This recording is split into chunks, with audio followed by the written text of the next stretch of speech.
저는 한국 마이크로소프트에서 기술 에반젤리스트를 맡고 있는 김명신이라고 합니다. 반갑습니다. 예, 박수 소리가 큰 걸 보니까 제가 막 기분이 막 좋네요. 예, 다음에 이제 박수 칠 일이 있으실 거예요. 예, 그러면 지금보다 한 3배 정도 크면 조금 기분이 좋아질 것 같습니다. 마이크로소프트의 DNA는 개발자의 DNA와 같습니다. 개발자 여러분들은 새로운 기술을 익히고 그 새로운 기술로서 제품을 만들고 또 그렇게 익혔던 내용들을 다른 사람과 나누시죠. 마이크로소프트도 같습니다. 그래서 마이크로소프트는 무려 제가 기억하기로 92년부터 개발자분들을 모시고 기술을 나누는 행사를 진행해 왔습니다.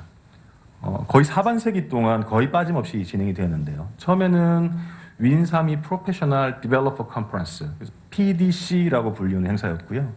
그것이 2011년도에 빌드라는 명칭으로 바뀐 이후에도 벌써 9회째를 맞이하고 있습니다. 빌드 행사 한 번쯤 다녀오셨나요? 내년에는 꼭 다녀오십시오. 네, 내년 5월에 있습니다. 앞서 이제 말씀 주신 것처럼 빌드 행사에서는 200개 정도의 브레이크아웃 세션 그리고 500개 콘텐츠가 새롭게 공개되었습니다. 그걸 이제 요약해서 사실 저희가 반나절 만에 행사를 진행한다는 것이 사실 터무니없고 말도 안 되죠. 그죠? 다룰 수 있는 내용이 극히 제한적입니다. 돌아가시게 되면 검색 어느 거 많이 쓰시는지 모르겠지만 마이크로소프트 빌드라고 꼭 한번 검색을 해보시기 바랍니다. 좋은 검색 사이트를 이용하시면 가장 상단에 결과가 뜰 겁니다. 들어가 보시면 컨텐츠가 정말 많습니다. 비디오로 되어 있는 것들이. 사실 영어라서 조금 불편할 수도 있지만 자막이 잘 제공되니까요. 여러분은 충분히 이해하실 수 있을 것 같습니다. 예, 좀 진행을 해보죠. 지금처럼 개발자들에게 많은 기회가 있었던 시기가 있나 싶습니다. 주위를 돌아보시면 어떠신가요? 저희가 소프트웨어에 둘러싸여서 살고 있는 것 같아요. 예, 개인의 생각을 해보시면 어떠신가요? 아침에 혹시 휴대폰 한 번쯤 꺼내보시지 않으셨나요? 그리고 여기 행사장 오시면서 자동차 타고 오시고 지하철 타고 오시고 혹은 비행기를 타고 오신 분은 없으시겠죠. 예. 그리고 이제 차량을 이용해서 오시다 보면 이 도시의 교통 통제 시스템을 또 저희가 겪게 됩니다. 근데 이 모든 것들이 사실은 코드로 개발된 것이죠. 평균적인 아이폰 어플리케이션은 약 4만 라인의 코드 정도로 개발이 되어 있다 그래요. 그리고 도시의 어떤 교통 통제 시스템 같은 경우는 약 5만 라인 정도의 코드로 만들어져 있다고 합니다. 스페이스 셔틀은 40만 라인 정도의 코드랍니다. 근데 조금 놀라운 것은 우리 승용차 있죠. 최근에 이제 승용차 같은 경우는 무려 1억 2천만 라인의 코드라고 해요. 그러니까 여러분 아침에 일어나셔서 지금 행사장에 오실 때까지 얼마나 많은 코드에 소프트웨어에 둘러싸여서 여러분 살고 계신지 아시겠죠? 개인뿐만 아닙니다. 사실은 이 세계 전체가 이 소프트웨어를 기반으로 해서 수행된다고 해도 과언이 아닐 것 같아요. 생각을 해보시면 개인의 디지털 라이프, 그리고 여러분 집, 스마트홈, 그리고 지능형 자동차, 그리고 다양한 형태의 소매점, 그리고 디지털 공장, 뭐 더 넓게는 이 도시 전체가 소프트웨어로서 구동된다라고 해도 틀린 말이 아닐 것 같아요.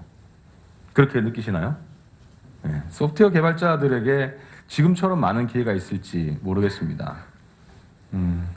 각각의 산업군들은 이제는 뭐 농업 분야, 혹은 유통 분야, 자동차 분야, 통신, 혹은 우주 산업에까지 소프트웨어가 다 필요한 거죠.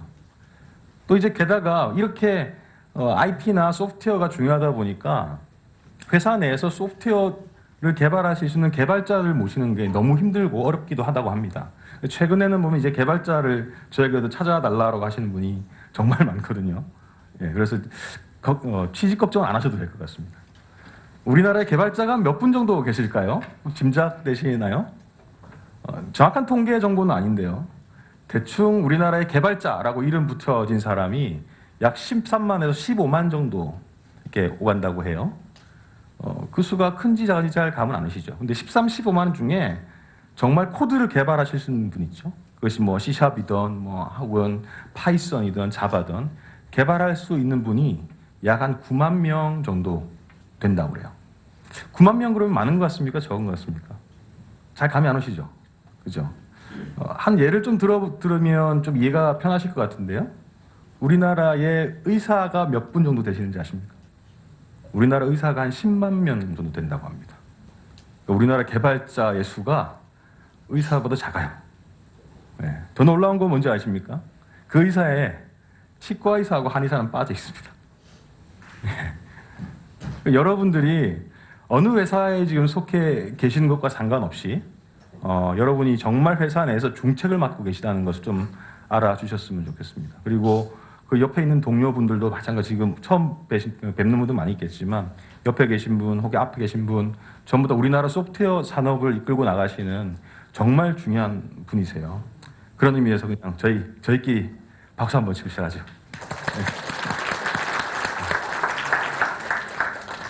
네. 예, 역시 두 번째라 잘하시네요. 세 번째는 더 잘하시겠죠. 예. 말씀드린 것처럼 개발자 정말 중요하고 정말 소중합니다. 그리고 지금처럼 개발자가 되기 좋은 시기가 있을까 싶은 생각도 듭니다. 그렇죠. 그래서 주위에 많은 분들 개발자 하시라고 꼭 권해주세요. 근데 여러분 어떻게 개발하시나요? 이런 생각 한번 해보신 적 없어요? 야, 난 전 세계에 개발 툴이 하나만 있으면 좋겠어. 혹은 뭐 하나의 랭귀지만 있으면 좋겠어. 하나의 운영 환경만 있으면 좋겠어. 이런 생각 많이 하시죠? 저도 그렇게 생각하거든요. 하나만 있으면 하나만 우리 공부하면 되잖아요. 근데 사실 지금처럼 다양성의 시대에 살고 있는 우리가 하나의 언어, 하나의 도구, 하나의 운영 환경만 고집한다는 것은 사실 불가능에 가깝습니다. 제가 며칠 전에 뭐 출장을 이렇게 좀 다녀왔는데요. 제가 당장 출장 나갈 때 챙기는 게 뭐죠? 전기 콘센트. 그죠? 전기 콘센트도 하나로 통일이 안 되잖아요. 근데 이 복잡하고 어려운 소프트웨어를 단 하나의 언어 혹은 뭐 단 하나의 개발 도구를 이용해서 개발할 수는 없는 것 같습니다. 그래서 이제 우리 비즈니스 특성에 맞추어서 또 우리 개발자의 성향에 또 맞추어서 혹은 기술 발전에 따라서 도구와 언어 그리고 운영 환경들을 달리하면서 진화 발전하는 것이죠. 어떤 분들은 뭐 비주얼 스튜디오를 쓰고 계시고 또 C샵과 ASP.NET을 이용해서 웹 어플리케이션을 개발하시고 그것을 애저에 있는 웹 앱에 호스팅 하시는 분도 계실 것 같아요. 혹은 뭐 최근에 가장 핫하게 떠오르고 있는 비주얼 스튜디오 코드. 예, 너무 화면을 보시니까 화면이 놀라서 그래요. 저 보시면 돼요. 예, 너무 화면 많이 보지 마세요. 예, 비주얼 스튜디오 코드 그리고 자바스크립트, 노드.js 등으로 개발을 하시는 분도 굉장히 많으시죠. 예, 그런 분들이 이제 ASP.NET에 웹에 호스팅을 하시기도 합니다. 또 어떤 게 있을까요? 뭐 비주얼 스튜디오 4 맥. 마이크로소프트가 이제 맥킨토시용 비주얼 스튜디오 개발을 하고 있죠. 그래서 비주얼 스튜디오 4 맥을 이용하시고 우리가 iOS에서 돌아가는 웹 어플리케이션, 앱을 개발하기 위해서 C# 언어를 사용하시는 분도 계실 것 같습니다. 또 다른 부류는 조금 고리타분하긴 하지만 VIM 계속 쓰고 계시고 그리고 파이썬 이용하시고 그렇게 개발된 어플리케이션을 버추얼 머신에 호스팅해서 쓰시는 분도 분명히 계실 것 같습니다. 그렇죠? 여기에 해당 안 되는 분도 계신가요? 네, 나는 제3국에서 살다 왔다. 뭐 이런. 뭐 많이들 이제 이 정도의 언어를 쓰고 도구를 쓰실 것 같아요. 근데 예전과 다르게 마이크로소프트는 여러분이 어떤 도구를 사용하시든지 그리고 어떤 언어를 쓰시든지 그리고 어떤 앱을 만들든지 상관없이 여러분 개발자들에게 도움이 될 수 있는 다양한 도구와 제품을 만들고 있습니다. 그것이 바로 마이크로소프트에 여러분이 관심을 가져주셔야 하는 이유입니다. 그래서 어떤 언어를 쓰시더라도 어떤 도구를 쓰시더라도 마이크로소프트에서 무엇을 하고 있는지 관심을 가져주십시오. 마이크로소프트는 모든 개발자 여러분들을 환영합니다. 마이크로소프트 개발 도구 그러면 떠오르는 게 뭔가요? 비주얼 스튜디오죠, 그죠? 한때는 이제 비주얼 스튜디오가 제품이 하나밖에 없었습니다. 근데 이제 수년간 개발을 이어오면서 비주얼 스튜디오가 여러 제품들이 만들어졌어요. 물론 비주얼 스튜디오 계속해서 만들어지고 있고 비주얼 스튜디오 코드라는 제품도 만들어졌죠. 그리고 비주얼 스튜디오 for Mac이라는 제품도 있습니다. 그래서 여러분이 어떤 개발 환경 혹은 어떤 뭐 맥을 쓰시든지 윈도우를 쓰시든 상관없이 이 중에 하나 정도의 도구들은 쓰실 수 있는 것 같아요. 얼마나 많이 쓸까요? 한번 좀 알아보기로 했습니다. 근데 다행스럽게 굉장히 재미난 지표가 있더라고요. 여러분 스택 오버플로우 아시죠? 네, 답답할 때 들어가서 물어볼 수 있는 가장 좋은 곳. 그리고 여러분의 기술을 나눌 수 있는 가장 좋은 곳입니다. 아마 전 세계에서 스택 오버플로우를 쓰지 않은 개발자가 있을까 싶을 정도인데요. 이 스택 오버플로우는 매해 아주 재미난 설문을 합니다. 개발자분들에게 너 사는 곳이 어디니, 나이가 어떻게 되니, 성별이 어떻게 되니, 어떤 도구를 쓰고 있니, 어떤 언어를 쓰고 있니, 굉장히 다양한 설문을 하는데요. 그 중에 가장 의미 있다 혹은 뭐 재밌는 설문 중에 하나가 뭐냐면 어떤 개발 도구를 선호하십니까? 입니다. 물론 중복 투표입니다. 선호하십니까? 물어본 게 있는데요. 2019년도에도 스택 오버플로우는 그들의 설문조사를 공개했습니다. 여러분도 다 찾아보실 수 있습니다. 그 내용을 보니까 여러분이 어떤 도구를 가장 선호하십니까? 라는 설문에 압도적으로 비주얼 스튜디오 코드가 1위입니다. 좀 놀라운 숫자인가요? 네, 그래서 물론 이 중복으로 투표가 가능하겠습니다만 개발자 약 50% 이상이 비주얼 스튜디오 코드를 내가 쓰고 있고 선호한다 라고 말씀 주셨습니다. 더 놀라운 것은 2위입니다. 2위는 비주얼 스튜디오입니다. 전통적으로 비주얼 스튜디오 굉장히 오래됐지만 뭐 많은 사람들이 쓰겠어, 윈도우 개발이나 쓰겠지라고 했지만 설문에 응해주신 분의 31.5%가 그리고 2위가 비주얼 스튜디오입니다.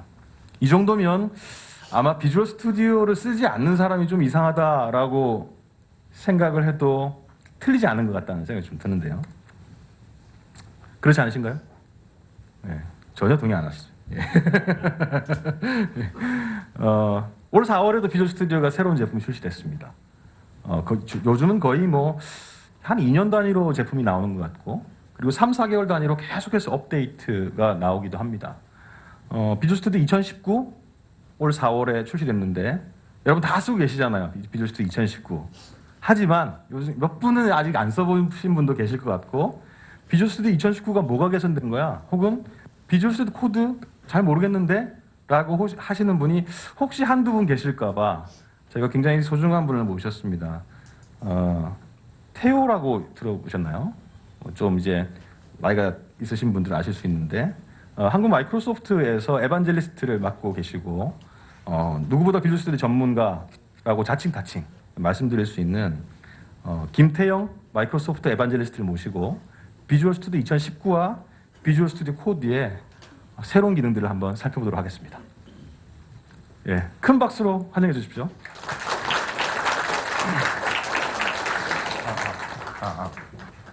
네, 안녕하세요. 저는 한국 마이크로소프트에서 기술 에반젤리스트로 근무하고 있는 김태형입니다.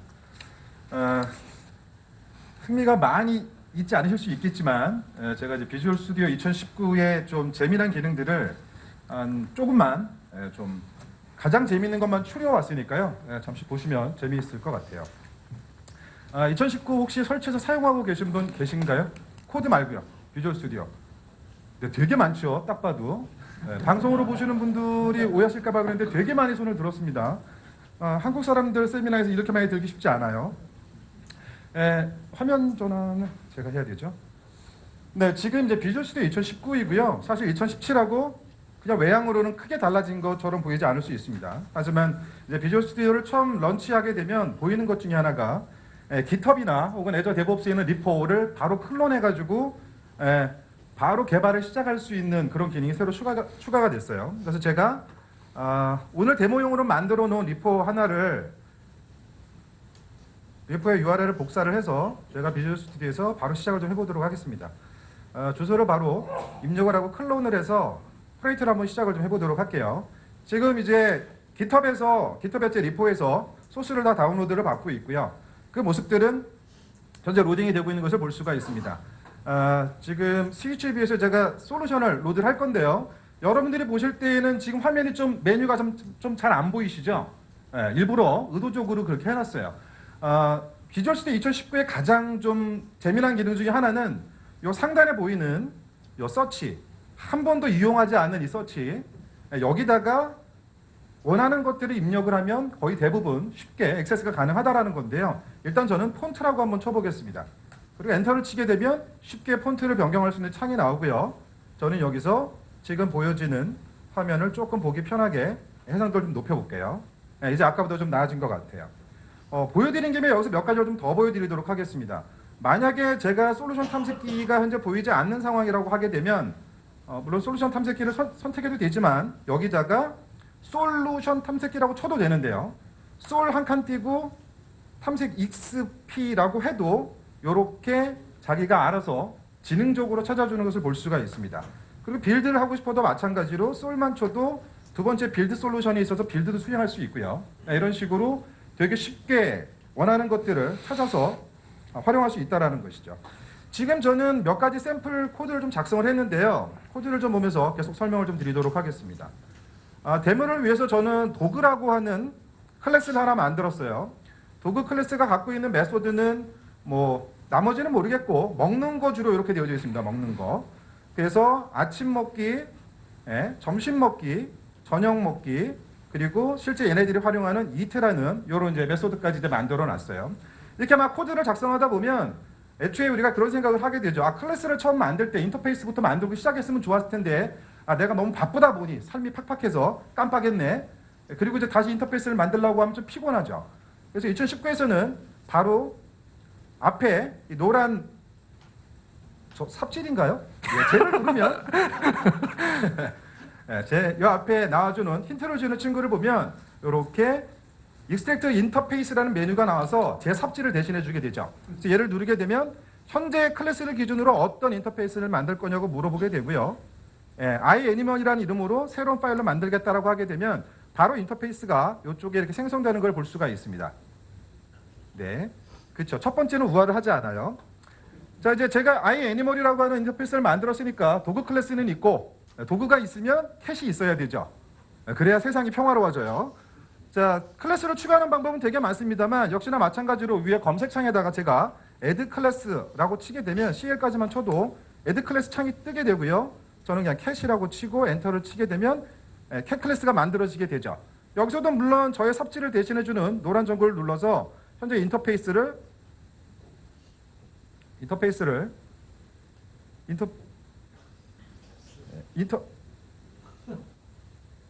그럴 리가요. 저장을 안 했군요. 인터페이스를 만들어주고 이게 원래 작전대로 다 돼야 되는데 인터페이스 쳐야죠. 죄송합니다. 얘가 어떤 인터페이스인지 모르잖아요. iAnimal을 해주고 앞에 나오면 인터페이스를 자동으로 이렇게 만들어주게 되죠. 쓸데없는 거에서 시간을 많이 쓰고 있어요. 자, 그 다음은 제가 도구 클래스에서 또 재미난 걸 하나 보여드릴게요. 여기 보면 이제 it라는 이제 메소드가 있는데요. 이 it는 아침, 점심, 저녁을 우리 반려동물에게 같은 걸 줄 수는 없기 때문에 다양한 푸드를 인자로 넘겨줄 수 있게끔 만들어 놨습니다. 그리고 시간은 과거 시간으로 밥을 줄 수는 없으니까 미래 시간으로 줄 수 있도록 미리 시간을 지정하게 해놓은 아주 간단한 메소드예요. 되게 복잡한 메소드를 짤 수 있는 능력이 저한테 있습니다. 믿어주세요. 하지만 데모를 위해서 매우 심플한 메소드를 하나 준비했고요. 지금 이 코드를 보게 되면 이제 푸드가 상하지 않았는지, 헬스한지, 그리고 시간이 과거 시간이 아닌지를 봐서 먹을 것이다 혹은 못 먹는다를 리턴해주는 매우 심플한 메소드인데요. 이 문법이 싫으신 분들이 있어요. 이 문법이 거슬리는 분들이 있죠. 일단 브레이스 없는 거 거슬린다. 그런 거 대신 넣어주는 게 이 앞에 노랑이를 누르면 얘가 그런 걸 대신 넣어줘요. 이렇게. 이런 건 하나도 감탄스럽지 않아요. 제가 넣어도 되잖아요. 나는 이 엔드 연산이 싫다 하시는 분들은 버튼을 누르시면 여기 인버트가 있습니다. 그러면 이렇게 반대로도 해주고요. 너무 길어. 이거를 좀 익스프레션으로 짧은 익스프레션을 해주면 안 될까 할 때 컨디셔널 익스프레션으로 이렇게 바꿔주기도 합니다. 그래서 나는 코딩을 짜고 내가 깃허브에 커밋하기 전에는 얘를 이용해서 저기 있어 보이게 코드를 좀 바꿔줄 수 있는 그런 신박한 기능을 제공한다는 거고요. 별로 메리트 없나 보군요. 지금 위쪽에 보면 아까부터 거슬리는 분들 많았을 거예요. 예를 들면 사용하지 않는 유증문이 있다랄지 혹은 여기 보면 선언됐는데 사용하지 않는 지역 변수들, 이 쓸데없는 캐스팅, 그리고 디스점 이런 거 필요 없는데 있는 것들 이거 거슬리는 분들 있을 거예요. 표정을 보니까 별로 안 거슬리네요. 이 정도로는. 그럼 제가 여러분을 좀 더 거슬리게 해보죠. 자, 어디까지? 자, 기분 나쁘기 시작하고 있죠? 자, 이런 코드를 작성한 걸 누가 하는 걸 봤다 그러면 여러분들 그날 기분 되게 나쁠 거예요. 보기만 해도 흥분이 가라앉지 않죠. 자, 지금 이 코드들은 되게 지저분하고 뭔가 난잡합니다. 그래서 제공하는 기능 중에 하나가 2019에는 이런 붓질이 하나 있는데, 붓인가요? 있습니다. 얘가 뭐냐면 청소 도구인데요. 클린업이라는 기능인데요. 얘를 누르게 되면 여러분들이 원하는 클린업을 할 수가 있어요. 지금 프로파일을 2개를 가져갈 수가 있는데 미리 제공되고 있는 저희의 픽서들이 있어요. 이 중에서 예를 들면 뭐 디스 한정자를 사용하지 않게 한다거나 뭐 접근자 한정자를 추가한다거나 정렬한다거나 혹은 불필요한 유징을 제거한다거나 이런 것들이 있습니다. 이런 것들을 위로 올리게 되면 얘네들만 이렇게 위로 올리면 그것들이 반영되는 거죠. 그래서 저는 프로파일 1이 모든 거를 내가 다 올려놨어야 되는데 다 올려놓고요. OK를 누르고 프로파일 1로 누르게 되면 얘네들이 싹 청소되는 것을 볼 수가 있죠. 유지문 사라지고 쓸데없는 지적 변수들, 예, 영혼 없는 호응 감사하고요. 이렇게 깔끔해진 것을 볼 수가 있습니다. 마찬가지로 여러분들이 깃허브에 코드를 올리기 전에 이렇게 한번 코드 클린업을 해주고 리팩토링을 해주고 올리면 다른 사람들이 봤을 때 여러분들의 실력을 이직하기 쉬워져요. 이직하기. 자, 그럼 여기까지 이제 워밍업이고요. 제가 진짜로 보여드리고 싶은 부분은 여기부터입니다. 2019에서 추가된, 그것도 애드온으로 추가돼서 누구나 사용할 수 있는 되게 놀라운 기능 중에 하나는 바로 인텔리 코드입니다. 인텔리 코드라고 하는 것은 이미 요즘 AI가 대세잖아요. 그래서 마이크로소프트 팀도 깃허브에 있는 약 200개의 프로젝트, 2000개의 프로젝트를 스타를 100개 이상 받은 녀석들의 프로젝트를 모아서 그걸로 모델을 트레이닝했어요. 그리고 그거를 비주얼 스튜디오 안에 집어넣었죠. 그리고 여러분들이 코딩을 하게 되면 이 AI가 여러분들이 코드를 보고 있다가 요게 좋을 것 같아. 주로 요 메소드를 많이 써. 점 눌렀어? 그러면 여기서는 요 메소드를 쓰는 게 좋을 것 같은데 라고 하면서 알려줍니다. 물론 여러분도 알고 있어요. 그거 쓰면 되는 거 알고 있지만 혹시 가끔 멘탈 나가는 경우가 있잖아요. 그럴 때 위해서 제공한다라는 건데 좀 재밌어요. 한번 살펴볼게요. 지금 여기서 제가 위에다 리스트 배열을 좀 선언해놨는데요. 제가 만약에 여기다가 리스트라고 이렇게 치게 되면 기본적으로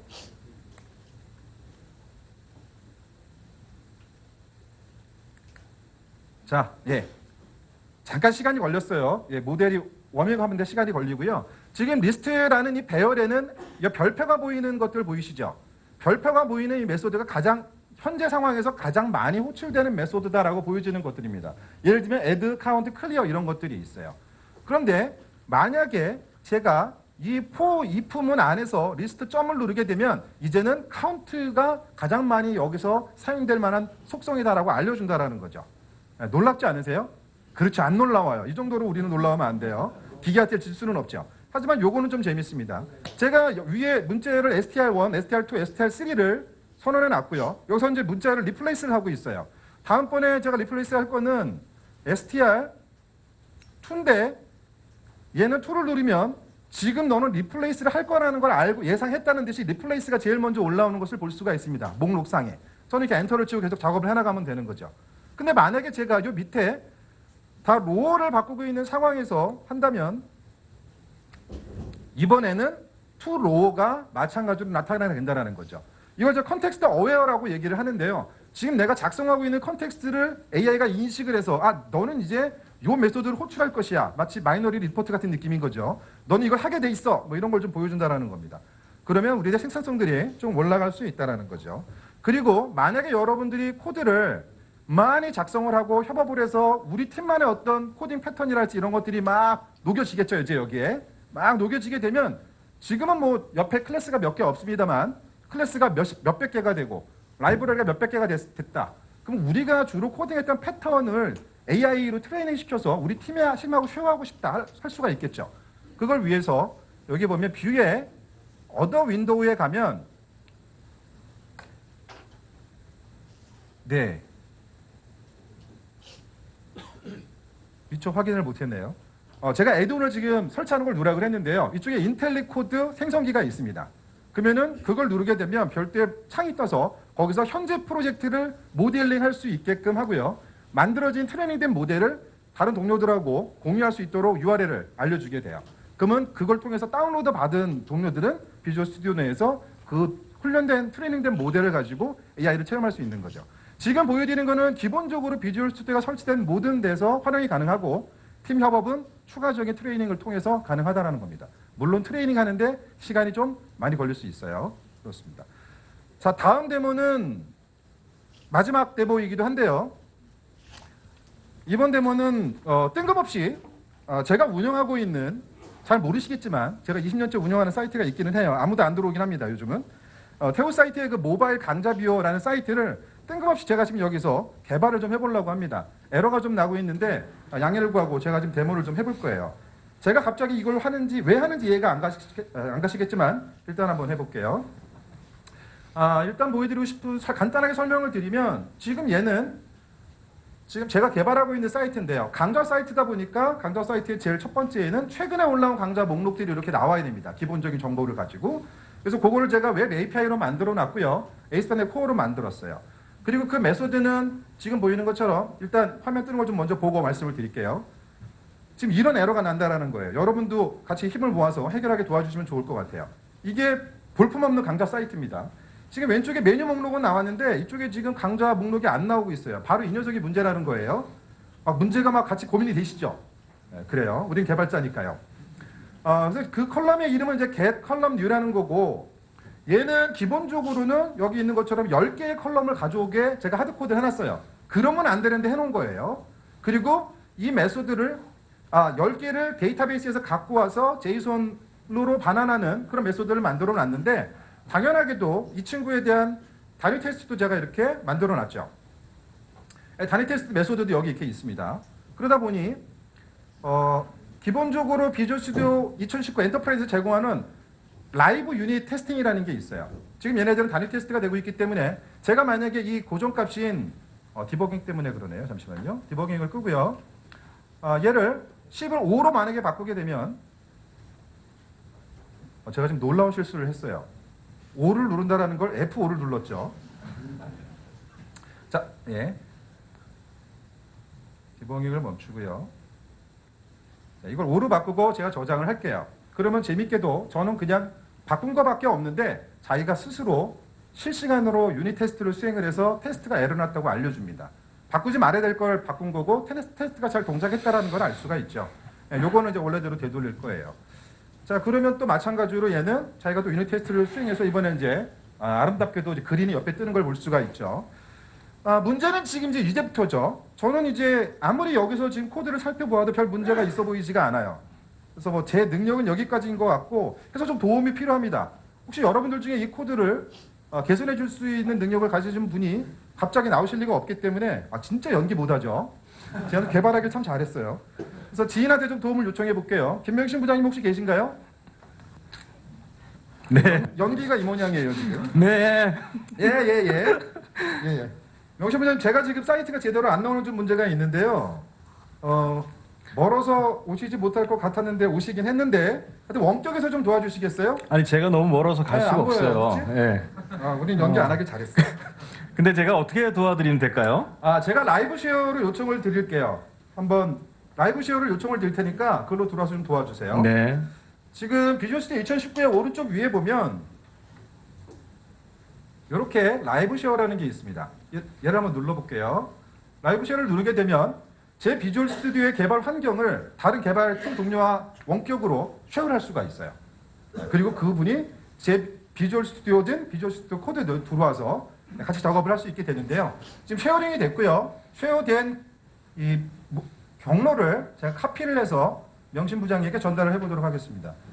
명신 부장에게 팀즈를 통해서 URL을 전달을 할게요. 혹시 명신 부장님 팀즈로 링크를 받으셨나요? 예, 지금 링크가 왔는데요. 네, 왔는데요. 잠깐만요. 아직 화면이 전환되지 않고 있어요. 예. 화면은 원래 좀 느려요, 링크보다. 그렇죠. 네. 우리는 빛보다 빠르죠. 화면 누가 바꿔주기로 하셨는데 네. 어디 가셨나 봐요. 원래 이렇게 안 되면 춤추기로 했는데. 네, 춤추기로 했는데. 춤추기로 했는데. 너는 계획이 다 있구나. 자, 제가 그러면 링크를 한번 눌러 보겠습니다. 예. 팀스에 도착한 링크를 클릭을 했습니다. 잘 안 보이시겠지만 여기 비주얼 스튜디오 라이브 쉐어 포 비주얼 스튜디오 코드를 열도록 허용하겠습니까? 라는 메시지가 떴고요. 제가 허용을 한번 눌러 보겠습니다.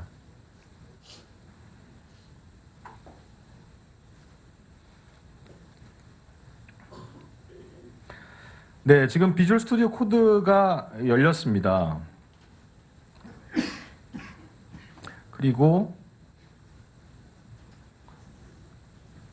네, 시간이 좀 걸리죠? 예, 코드가 뜬 것 같아요. 예, 떴습니다. 예, 근데 이제 제가 좀 도움을 드리려면 우선 그 프로그램이 좀 어떻게 수행되는지를 봤으면 좋겠거든요. 아, 거기서 디버깅을 수행하셔도 돼요. 여기서요? 네. 근데 제가 이게 최근에 비주얼 스튜디오 코드하고 맥밖에 안 써요. 근데 제가 알기로는 개발을 비주얼 스튜디오의 단넷으로 하시지 않으셨나요? 아, 돈이 좀 있으시구나. 맥북 사셨구나. 하지만 맥북에서도 디버깅을 다 하실 수가 있습니다. 라이브 쉐어를 하게 되면 다 가능하고요. 뭐 맥북이든 비주얼 스튜디오 코드든 마찬가지로 같이 코딩을 협업할 수 있어요. 그러니까 지금은 비주얼 스튜디오를 이용해서 단넷으로 개발하시는데 저는 단넷도 깔려 있지 않고 맥인데 네. 같이 디버깅이 가능하다는 얘기군요. 네, 믿고 한번 해보세요. 예, 그럼 제가 여기서 디버깅을 한번 실행을 해보겠습니다. 예, 스타트 디버깅을 눌렀습니다. 네, 화면에 뭐가 보이면 좋겠어요. 예, 빌드가 됐고, 예, 웹페이지가 뜨고 있는 것 같아요. 네. 근데 좀 이상한 거는 말이죠. 제 로컬 호스트로 URL이 열렸어요. 네, 거기 위에 로컬호스트라고 써있네요. 네. 그 로컬호스트는 사실 제 로컬호스트입니다. 제 로컬호스트가 포트 포워딩 돼서 그쪽에서 보여지고 있는 건데요. 사실은 그쪽 로컬호스트가 아니라 제 로컬호스트인 거죠. 아, 진짜 신기하네요. 그러니까 제가 로컬호스트로 접속했지만 사실은 제 컴퓨터가 아니라 그쪽 컴퓨터의 내용을 가져서 보여주는 거군요. 네. 아, 예, 정말 신기합니다. 웹페이지의 내용을 제가 좀 보니까요. 여기 원래 강좌가 나와야 되잖아요. 네네. 근데 이 강좌의 내용들은 웹 API를 통해서 갖고 오는 걸로 알고 있어요. 맞습니다. 예, 그러면 제가 웹 API를 디버깅하기 위해서 간단하게 curl 같은 걸 좀 이용해 볼 수 있을 것 같습니다. curl이라고 입력하고 URL을 치면 일단 어떤 결과가 돌아오는지를 확인해 볼 수가 있겠죠. 근데 제가 저쪽 컴퓨터에다가 curl을 치기가 좀 어려운 것 같아요. 제가 어떻게 그쪽 컴퓨터에 curl을 요청할 수 있을까요? 네, 그래서 저희 라이브 쉐어에서는 터미널을 쉐어할 수 있는 기능을 이렇게 제공하고 있어요. 제가 제 쪽 터미널을 쉐어를 해드릴게요. 자, 터미널을 쉐어를 하겠습니다. 지금 제 쪽 터미널이 열렸고요. 그쪽에서도 혹시 터미널이 보이시나요? 예, 밑에 갑자기 터미널이라는 창이 열리면서 화면이 하나 떴어요. 제가 여기다 그러면 curl이라고 입력할 테니까 URL은 부장님께서 알아서 입력을 해주세요. 네네. 자, curl 한 칸 띄고 예, 입력했습니다. 그 뒤에 제가 URL을 붙여드릴게요. 여기서. 네. 자, 붙였습니다. 엔터는 그쪽에서 쳐주시죠. 그래요? 그렇게 되나요? 귀찮아서요? 네, 그런 것 같았습니다. 예, 결과가 밑에 나왔는데요. 제가 좀 보겠습니다. 여기 지금 컨텐츠가 지금 다 널로 쭉 이렇게 나와 있네요. 이게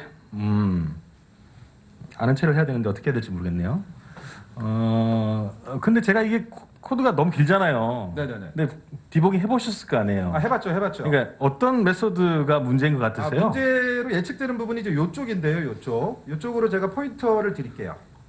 포인팅을 하면 잠시만요. 여기. 요쪽으로 오세요. 예. 예. 요쪽이 제일 의심스러운 부분입니다.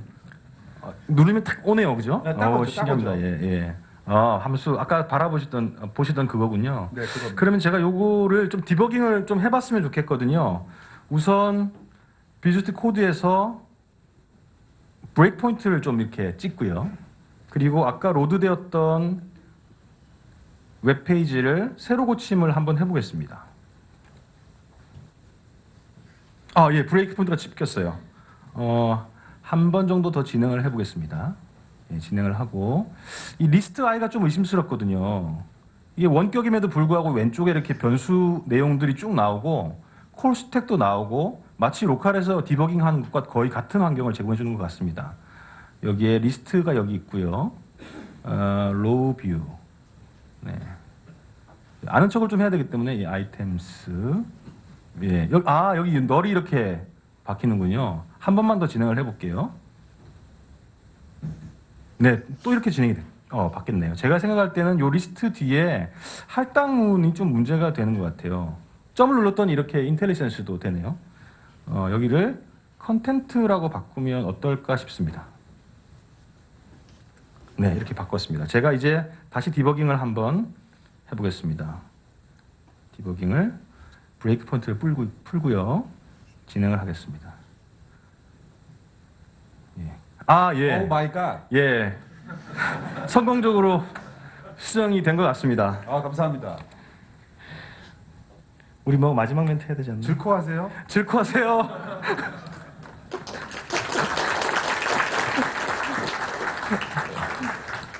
아, 예. 제가 웃음 주다가 또 이제 심각해지려니까 어색합니다. 재밌으셨나요? 연기를 못 해가지고 발연기였지만 재밌었죠, 그죠? 네. 다음에 꼭 한번 써보시길 바라겠습니다. 다음으로 보여드릴 내용은 비주얼 스튜디오 온라인입니다. 비주얼 스튜디오는 여러 제품이 있지만 공통적인 특징이 설치형 어플리케이션이죠. PC든 맥이든 비주얼 스튜디오를 반드시 설치해야지만 강력한 기능을 쓸 수 있었습니다.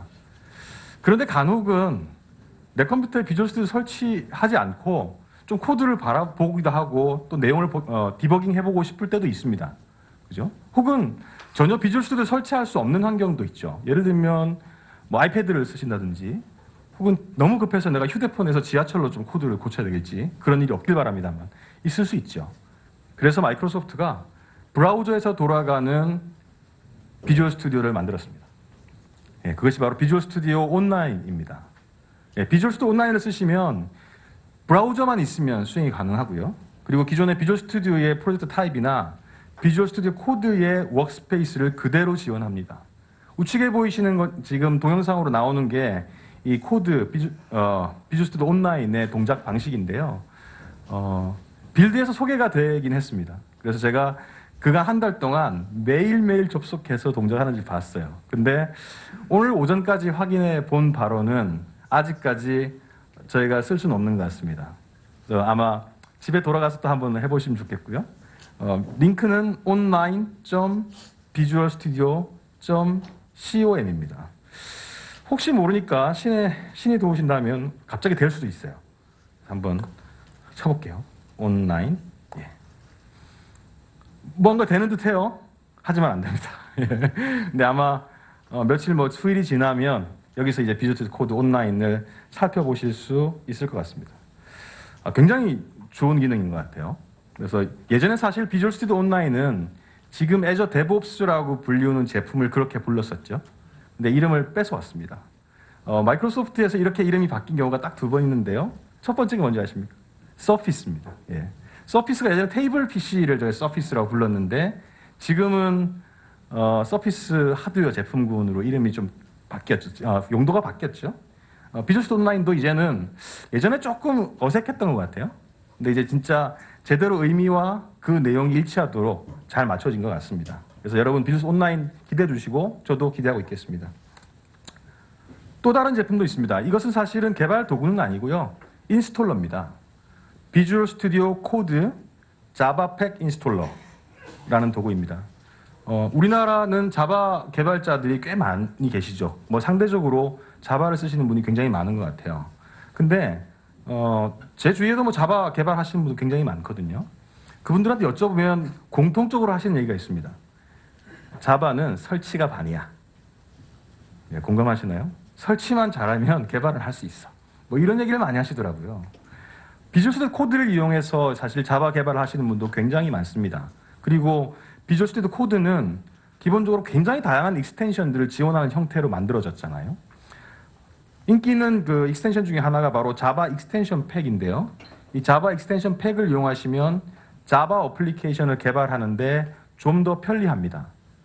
제가 살펴보니까 수일 전에 살펴보니까 다운로드 수만 500만 회입니다. 그래서 비주얼 스튜디오 코드 그리고 뭐 JDK도 설치하시고 자바 익스텐션 팩까지 설치하시면 자바 어플리케이션을 개발할 준비가 완료된 거죠. 제가 여러분의 자바 코드를 절반 짜드렸어요 지금. 그렇죠? 근데 마이크로소프트가 재미난 제품을 또 만들었어요.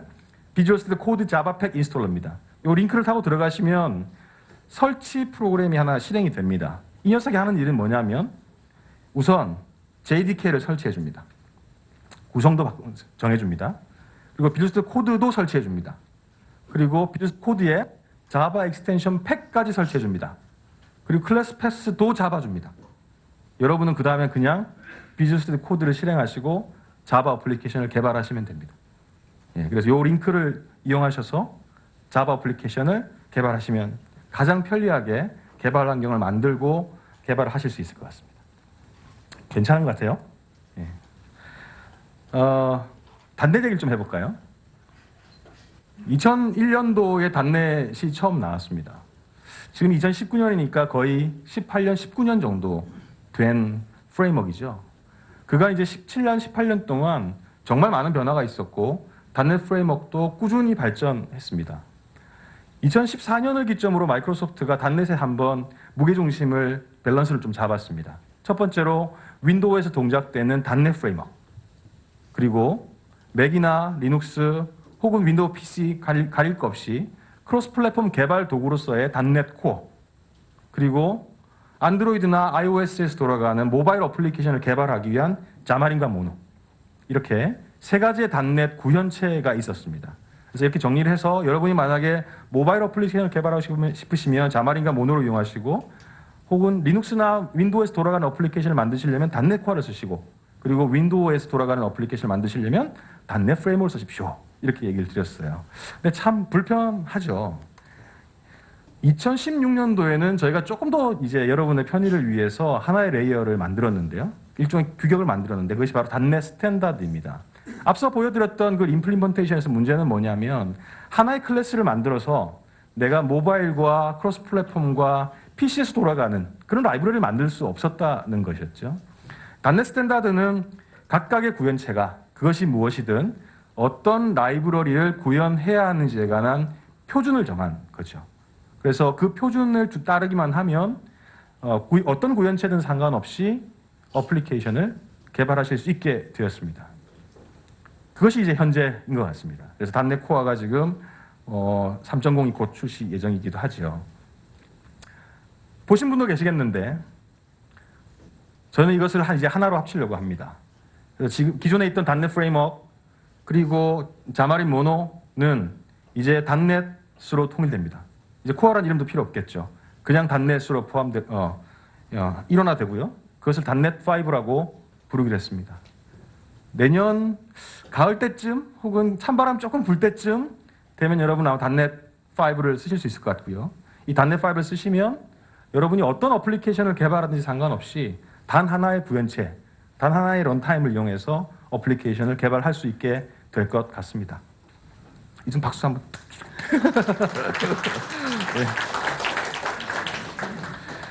네. 다음은 이제 GitHub 좀 알아볼까요? GitHub 쓰고 계신가요? 마이크로소프트가 작년 6월 달쯤에 GitHub을 인수했죠. 예, 그렇습니다. 근데 지난 1년간 이제 많은 분들이 뭐 불안해하기도 하고 걱정도 많이 하셨지만 마이크로소프트가 GitHub 인수하면 야, 오픈 소스가 제대로 되겠어? 뭐 그런 걱정을 하시는 분도 계셨습니다. 근데 지난 1년간을 잘 돌이켜 보면 GitHub의 오픈 소스 정신은 그대로 유지되고 있는 것 같습니다. 그리고 앞으로도 그것은 변하지 않을 거라고 선언을 한 바도 있습니다. 근데 저희 개발 도구를 담당하시는 부사장님이 스캇 구스리라는 분인데요. 그분이 GitHub을 사실 언제 2015년부터 GitHub을 인수하려고 준비를 하고 있었다 그래요. 근데 실제로 작년이니까 2018년도에 인수는 이루어졌죠. 네, 정말로 이제 인수가 그렇게 오래 걸린 것이 아니었어요. 2015년에 우리가 GitHub을 인수해야겠다라고 생각을 했지만 그 당시에 마이크로소프트는 사실은 오픈 소스를 하는 업체다, 기업이다라는 인식이 없었잖아요. 그런 상황에서 마이크로소프트가 GitHub을 인수한다는 것은 불을 보듯 뻔하죠. 많은 분들이 떠나버릴 거기 때문에. 그래서 지난 수년간 마이크로소프트가 여러분이 뭐 아시는 바와 같이 오픈 소스 정말 열심히 하고 우리가 진정성 있게 오픈 소스를 하고 있다라고 말씀을 드렸고 또 지금은 많은 분들이 그에 대해서 공감을 하고 계신 것 같습니다. 그래서 작년에 드디어 그런 여러분들의 그런 공감을 기반으로 해서 GitHub을 인수를 했고 이제는 마이크로소프트의 기존 개발 생태계와 GitHub이 잘 연계된 것 같습니다. GitHub은 개발자들의 협업 도구죠. 협업 도구입니다. 근데 저희가 애저 데브옵스라는 제품도 있죠. 그래서 GitHub에 소스 코드를 올려놓으시고 그것을 애저 데브옵스라는 제품을 이용하게 되면 이렇게 끊임없이 소프트웨어가 최종 출시될 때까지를 하나의 파이프라인으로 관리할 수 있습니다. 소스를 GitHub에 올려놓으시고 개발자분들이 서로 협업하시고 그리고 소위 CI/CD 파이프라인이라는 것을 거쳐서 빌드하시고 자동 테스트하시고 자동 배포까지 이루어지게 할 수 있다는 것이죠. 그래서 개발자는 GitHub에 코드를 체크인하는 순간 빌드, 테스트가 이루어지고 배포까지도 자동으로 이루어집니다. 그리고 최종 배포 지점으로 굉장히 많은 걸 쓸 수 있지만 최근에 쿠버네티스까지도 배포를 기능을 추가했습니다. 애저 데브옵스 출시 이후부터 굉장히 폭발적으로 많은 분들이 관심 가지고 계십니다. 최근에 이제 한 서너 가지 부분에서 크게 기능이 좋아졌는데요. 첫 번째는 이제 CI/CD 파이프라인을 YAML 하나로 갖고 갈 수가 있습니다. 두 번째는 너무나 요즘 많이 쓰고 계신 쿠버네티스와 파이프라인을 연계할 수가 있습니다. 그리고 애저 데브옵스를 그렇게 생각하시는 분은 없지만 혹시 뭐 애저에만 배포할 수 있는 거 아니야? 라고 생각하실 수는 있겠는데 뭐 처음부터 그러지 않았고 지금은 이제 멀티 클라우드를 지원하는 형태로 데브옵스가 많이 개선되었고 또 하이브리드 클라우드 형태를 쓰시는 경우에도 충분히 데브옵스를 활용하실 수가 있습니다. 그래서 앞에 애저가 붙은 것이 어떻게 생각하면 좀 더 불편할 수 있는 것 같아요. 애저가 아니라 여러분이 회사 내에 어플리케이션을 배포하거나 혹은 뭐 경우에 따라서는 다른 타 클라우드를 쓰시는 경우에도 애저 데브옵스는 그대로 사용하실 수가 있습니다. 이제는 마이크로소프트 애저를 좀 알아보겠습니다. 마이크로소프트 애저 정말 많이 쓰고 계십니다. 여기는 이제 포춘 500대 기업을 저희가 조사한 바에 따르면 포춘 500대 기업에 속한 회사 중에 95%가 이미 마이크로소프트 애저를 쓰고 있다고 합니다. 저희가 이제 퍼블릭 클라우드로서는 후발주자죠. 후발주자임에도 불구하고 지금 굉장한 속도로 저희보다 잘하고 계신 클라우드 업체를 따라잡고 있습니다. 애저의 장점이라 그러면 이 장표가 빠지지 않습니다. 전 세계에 54개의 애저 리전을 가지고 있죠. 아마도 경쟁사보다 거의 2배 가까운 수일 것으로 알고 있습니다. 그리고 컴플라이언스 취득도 엄청나게 많이 했습니다. 90개 이상 했습니다. 이 컴플라이언스라는 것은 사실은 개별 산업군이 필요로 하는 여러 가지 규정이고 규제이죠. 필요한 요구사항도 다르고 또 필요한 성능도 다르고 뭐 그렇습니다. 그런데도 불구하고 저희가 90개 이상의 컴플라이언스를 획득했다는 것은 이 마이크로소프트 애저가 그만큼 다양하고 그만큼 안정적인 서비스를 제공한다는 것을 반증하는 것이 아닌가 싶습니다. 뿐만 아닙니다. 지금 뭐 포춘 500대 기업의 95%가 마이크로소프트 애저를 쓴다라고 말씀을 드렸지만 우리는 중소기업이고 중견기업이라고 했을 때 그러면 뭐 도움받을 수 있는 것이 없느냐? 그렇지 않습니다. 마이크로소프트의 파트너 코셀 프로그램이라는 것이 있습니다. 이것은 뭐냐면 여러분이 애저에서 돌아가는 어플리케이션을 개발하시거나 혹은 다이나믹 365 혹은 파워 플랫폼에서 돌아가는 어플리케이션을 개발 중이시거나 개발하셨다면 마이크로소프트 전 세계 마이크로소프트에 있는 약 10,000여 명의 영업사원들을 통해서 여러분의 제품을 팔아드리겠습니다. 그래서 애저에서 돌아가는 어플리케이션이 있다 그러시면 마이크로소프트 코셀 프로그램, 파트너 코셀 프로그램으로 여러분의 제품을 판매하시기 바랍니다. 뿐만 아니라 이번 빌드를 기점으로 해서 마이크로소프트의 10,000명 영업사원이 아니라 저희와 함께 일하시는 파트너사의 영업사원들도 여러분의 제품을 팔 수 있도록 제도를 만들어 나가고 있습니다. 그러면 전 세계 약 100,000여 명의 세일즈 피플들이 여러분의 제품을 전 세계를 무대로 팔 수 있을 것 같습니다.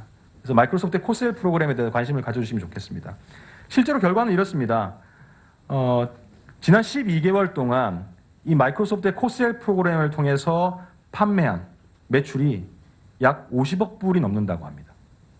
한국에서도 지난 수년간 많은 중소기업들이 이 마이크로소프트 코셀 프로그램을 통해서 제품들을 판매하고 계십니다. 혹시 모르셨다면 다시 한번 살펴보실 수 있으면 좋겠습니다. 애저는 퍼블릭 클라우드의 이름이기도 합니다.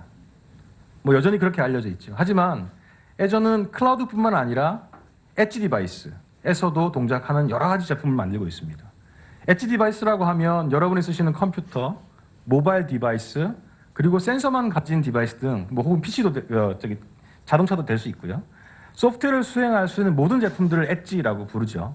그래서 클라우드뿐만 아니라 엣지를 위한 제품들도 상당히 많이 만들고 있어요. 하이브리드 클라우드 시나리오에서도 굉장히 많은 장점들을 가지고 있습니다. 통상은 하이브리드 클라우드 그러면 클라우드와 우리 회사의 인프라들을 연결하면 그것이 하이브리드 클라우드 아니냐라고 생각하시지만 그것은 정말 턱없이 부족한 소리입니다. 여러분의 회사와 클라우드를 네트워크로 연결하는 것은 너무 기초적인 수준의 하이브리드 클라우드죠. 정말 하이브리드 클라우드가 제대로 동작을 하고 여러분 회사의 의미를 가지려면 제일 먼저 개발 도구를 똑같이 쓸 수 있어야 됩니다. 그것이 여러분 회사에 쓰는 도구와 클라우드에 쓸 수 있는 도구가 다르다면 두 가지를 같이 익혀야 되잖아요. 그렇죠? 하나의 제품을 이용을 해서 개발하고 배포할 수 있어야 되죠. 또 통합된 인증 시스템, 그리고 우리 회사에 쓰고 있는 운영체제 그대로 쓸 수 있어야 되고 우리 회사에서 수행하는 어플리케이션 그대로 클라우드에서 쓸 수 있어야 됩니다. 그리고 데이터 플랫폼 마찬가지죠. 그리고 보안과 관리 말할 것도 없습니다. 그래서 마이크로소프트 애저는 여러분이 쓰고 계시는 환경들을 그대로 애저에서도 동작할 수 있도록 여러 회사들과 같이 협업을 하고 있습니다. 대표적인 것이 바로 SAP, VMware, NetApps 이런 회사들입니다. 여러분이 만약에 회사 내에서 VMware를 쓰고 계시다면 애저 그대로 같이 쓰실 수가 있습니다. 애저 정말 기능이 많죠. 뭐 파워포인트 한 장으로 여러분한테 그걸 정리할 수가 없을 만큼 많습니다. 제가 뭐 좀 세보니까 150개가 훨씬 넘어갑니다. 다 설명을 드릴 수는 없지만 그중에 핵심이 되는 거 한 서너 가지를 좀 카테고리로 정해보면 이 정도로 좀 나눠볼 수 있을 것 같습니다. 첫째는 이제 엣지 디바이스에 수행되는 애저의 기능들, 두 번째는 서버리스, 그리고 마지막으로 인프라스트럭처, 이렇게 분류를 좀 해볼 수 있을 것 같습니다. 인프라스트럭처, 컴퓨터 네트워크, 스토리지, 시큐리티 굉장히 다양한 기능을 제공하고요. 또 서버리스 또한 웹, 모바일 가리지 않고 다양한 형태의 서비스들을 제공하고 있습니다. 오늘은 한 서버리스에 대해서 조금 더 살펴봤으면 좋겠는데요. 이 외에도 굉장히 많은 서버리스가 있지만 한 3개 정도를 크게 뽑을 수 있을 것 같습니다. 첫째는 이제 앱 서비스. 앱 서비스라고 하면 웹 어플리케이션을 호스팅할 수 있는 가장 효과적인 방법이죠. 자바로 개발하던 단넷으로 하던 파이썬을 하든 상관이 없습니다. 여러분이 개발하신 웹 어플리케이션이 있으면 그것을 앱 서비스로 올리시게 하면 스케일링이 무제한으로 되죠. 그리고 로드에 맞추어서 확장 축소가 가능합니다. 두 번째는 애저 펑션입니다. 펑션은 서버리스의 대표적인 제품이라고 볼 수 있는데요. 사실은 펑션은 애저 펑션이라는 서버리스 운영 환경이면서도 동시에 서버리스 어플리케이션을 개발하기 위한 프로그래밍 모형을 같이 제공을 합니다. 그래서 이 프로그래밍 모형에 맞추어서 개발된 어플리케이션이라면 애저 펑션 운영 환경에서 수행되도록 했죠. 근데 최근에는 이제 애저 펑션을 만들기 위한 프로그래밍 모형으로 개발된 어플리케이션이라면 어디서든 수행될 수 있는 형태로 확장을 하고 있습니다. 그래서 애저뿐만 아니라 애저 펑션으로 만든 제품, 애저 펑션의 모델에 맞춰서 개발한 것을 여러분 회사 내에서도 수행하실 수가 있습니다. 그 내용은 우리 브레이크아웃 세션에서 서버리스에 들어가시면 좀 더 자세히 얘기를 드릴 수 있을 것 같습니다. 세 번째는 AKS입니다. AKS는 이름에서 보시는 것처럼 쿠버네티스의 클라우드 확장판입니다. 쿠버네티스라는 뭐라고 하나요? 쿠버네티스라는 클러스터 오케스트레이션 매니저가 있죠. 근데 이 쿠버네티스의 기능을 클라우드에 맞도록 클라우드의 기능에 부합하도록 재해석한 것이 바로 AKS입니다. 그래서 기존의 쿠버네티스 환경을 쓰시는 것처럼 어플리케이션을 동일하게 쓸 수 있고 또 클라우드의 장점들을 그대로 수용하실 수가 있습니다. 몇 가지 개선점이 이번 빌드를 통해서 발표가 되었는데요. 첫 번째가 바로 Azure Service on Linux입니다. 기본적으로 애저 펑션은 아닙니다. 죄송합니다. 앱 서비스는 윈도우즈 기반으로 동작을 했어요. 근데 몇몇 어플리케이션의 경우는 반드시 리눅스 환경을 필요로 하는 경우도 있었죠. 그리고 또 하나는 리눅스 환경에서는 잘 도는데 윈도우 환경에서는 속도가 좀 느려지는 그런 것도 있었습니다. 그래서 리눅스에 관한 지원들은 꾸준히 얘기를 해주셨고요.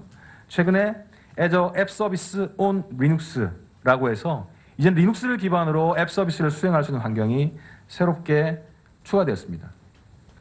애저 펑션 쪽도 조금은 불편하거나 혹은 개선의 포인트가 있었습니다. 첫째로 서버리스 환경을 쓰시면 가장 문제가 되는 것이 뭐냐면 바로 콜드 스타트업입니다. 콜드 스타트업이라는 것은 사용자 요청이 없을 때 인스턴스 수가 과감히 줄어들었다가 요청이 있을 때 빨리 응대를 해줘야 되는데 이것을 기동하는 데 시간이 많이 걸리는 문제인 거죠. 그런 문제를 해결하기 위해서 저희가 펑션에 프리미엄 플랜이라고 부르는 새로운 형태의 기능을 추가했습니다. 이 프리미엄 플랜을 이용하시면 최소 기동해야 되는 인스턴스 수를 정하거나 혹은 미리 인스턴스를 준비해 두었다가 사용자 요청이 있을 때 즉각적으로 응대할 수 있는 기능을 제공해 주기도 합니다. AKS, 쿠버네티스 너무 좋은 제품입니다. 많이들 쓰고 계시죠. 원래는 이제 오케스트레이션 매니저로 다양한 형태의 제품이 있었는데 최근에는 거의 쿠버네티스로 통일된 것 같은 느낌도 들 만큼 사용자들이 많아졌습니다. AKS는 말씀드린 것처럼 클라우드의 장점을 쿠버네티스에 녹여낸 제품입니다. 그래서 원래 쿠버네티스가 부족하다고 불렸던 부분들을 AKS가 개선해 줍니다. 첫째로는 자동 패치, 그리고 자동 스케일링, 자동 업데이트 등의 기능을 AKS를 이용하시면 쓰실 수가 있습니다. 더불어 최근에는 이 AKS에 새로운 기능들이 많이 추가가 되었는데요. 원래 오케스트레이션 매니저 혹은 클러스터 매니저라는 것이 하나의 클러스터를 구축을 해놓을 때는 여러 대의 머신을 구축할 수 있지만 새로운 컴퓨팅 노드를 클러스터에다가 추가하는 것은 시간이 좀 걸립니다. 구성을 바꿔줘야 되기 때문에 그렇죠. 이것이 사실은 기업 환경이랑 큰 문제가 되지 않습니다. 우리 회사 내에서 가지고 있는 10대의 머신을 잘 활용하자. 근데 필요하면 새로운 머신을 사서 꽂아서 그걸 클러스터로 추가하자. 시간이 조금 걸려도 무방하죠. 근데 클라우드 환경은 어떤가요? 머신이 엄청 많잖아요. 거의 무제한으로 있다라고 볼 수 있죠. 근데 우리가 클러스터를 확장하기 위해서 그렇게 시간을 낭비할 필요가 없는 것 같아요. 그래서 마이크로소프트가 무엇을 만들었냐면 버추얼 큐블렛이라고 불리우는 기능을 만들고 이 기능을 통하면 여러분의 요청이 쏟아질 때, 여러분 어플리케이션으로 요청이 쏟아질 때 거의 즉각적으로 새로운 컴퓨팅 머신을 클러스터에 투입시켜 줍니다. 기술적으로는 이게 ACI라는 모델을 이용하게 되는데요. 그리고 저희만 이게 만든 게 아니고 이 기술을 원래 이제 쿠버네티스가 탄생된 CNCF, Cloud Native Computing Foundation 쪽에 도네이션을 했습니다. 그래서 AKS뿐만 아니라 다른 쿠버네티스를 쓰는 경우에도 이 버추얼 큐블렛, 버추얼 로드를 쓰실 수가 있게 되었습니다. 두 번째로 말씀드리고 싶은 것은 KDA입니다. Kubernetes Based Event Driven Auto Scaling이라는 긴 이름을 갖고 있는데 KDA라고 기억하시면 좋을 것 같아요. KDA는 이런 겁니다. 일반적으로 이제 쿠버네티스 환경에서 스케일링은 아주 기초적인 수준으로 이루어집니다. 첫째는 뭐냐면 CPU 사용률을 보고요. 메모리 사용률 정도를 봅니다. 근데 CPU 사용률과 메모리 사용률이 그렇게 높지 않아도 우리는 컴퓨팅 리소스를 더 필요할 수 있어요. 그리고 이 CPU와 메모리 이외에 다른 서브 시스템들이 많은 요청을 받았을 경우에 그것을 기반으로 우리가 스케일링할 필요도 있거든요. 바로 이 KDA가 그 역할을 해줍니다. 이 KDA는 공용 클라우드나 온프레미스 환경에서도 활용할 수 있고요. 클러스터 내에 포함되어 있는 다른 리소스의 내용들을 모니터링하고 있다가 그에 맞추어서 스케일링을 해주게 됩니다. 그래서 예를 들면 HTTP 큐에 요청이 많이 들어왔을 경우 그 큐를 모니터링하고 있다가 자동으로 스케일링하는 그런 형태인 거죠. 그래서 이 KDA도 여러분이 쓰실 수 있을 것 같습니다. 엣지 디바이스도 굉장히 다양한 게 많이 있습니다. 애저에 포함되어 있는 엣지 디바이스 중에는 저희가 소위 말하는 저희는 설치형 애저다라고까지 말씀을 드리는데 퍼블릭 클라우드가 아니라 여러분 기업 환경 내에서 쓰실 수 있는 애저 스택 같은 제품이 있고요. 그리고 회사 내에 있는 데이터를 좀 더 빠르고 신속하게 빠르고 안전하게 옮길 수 있는 데이터 박스 같은 제품도 있고요. 보안을 처음부터 고민했던 어플리케이션 실행 환경인 애저 스피어 같은 제품도 있습니다. 그리고 이제 예전에 엑스박스에서 게임용으로 썼던 키넥트 같은 제품들이 이제는 단독으로 PC와 연결하거나 게임과 연결할 필요 없이 단독으로 동일한 기능을 하면서 애저로 데이터를 보내줄 수 있는 애저 키넥트 같은 제품도 있고요. 그리고 홀로렌즈 같은 제품도 있습니다. 엣지 디바이스는 엄청나게 많이 만들고 있는데요. 수백여 개의 파트너사들이 벌써 1000여 개 이상 이 애저 엣지 디바이스 인증을 받은 제품들을 만들어내고 있습니다. AI 또 좀 얘기를 들어볼까요? 마이크로소프트 AI 정말 잘하고 있습니다. 얼마나 잘하느냐? 몇 가지 성과들이 있습니다.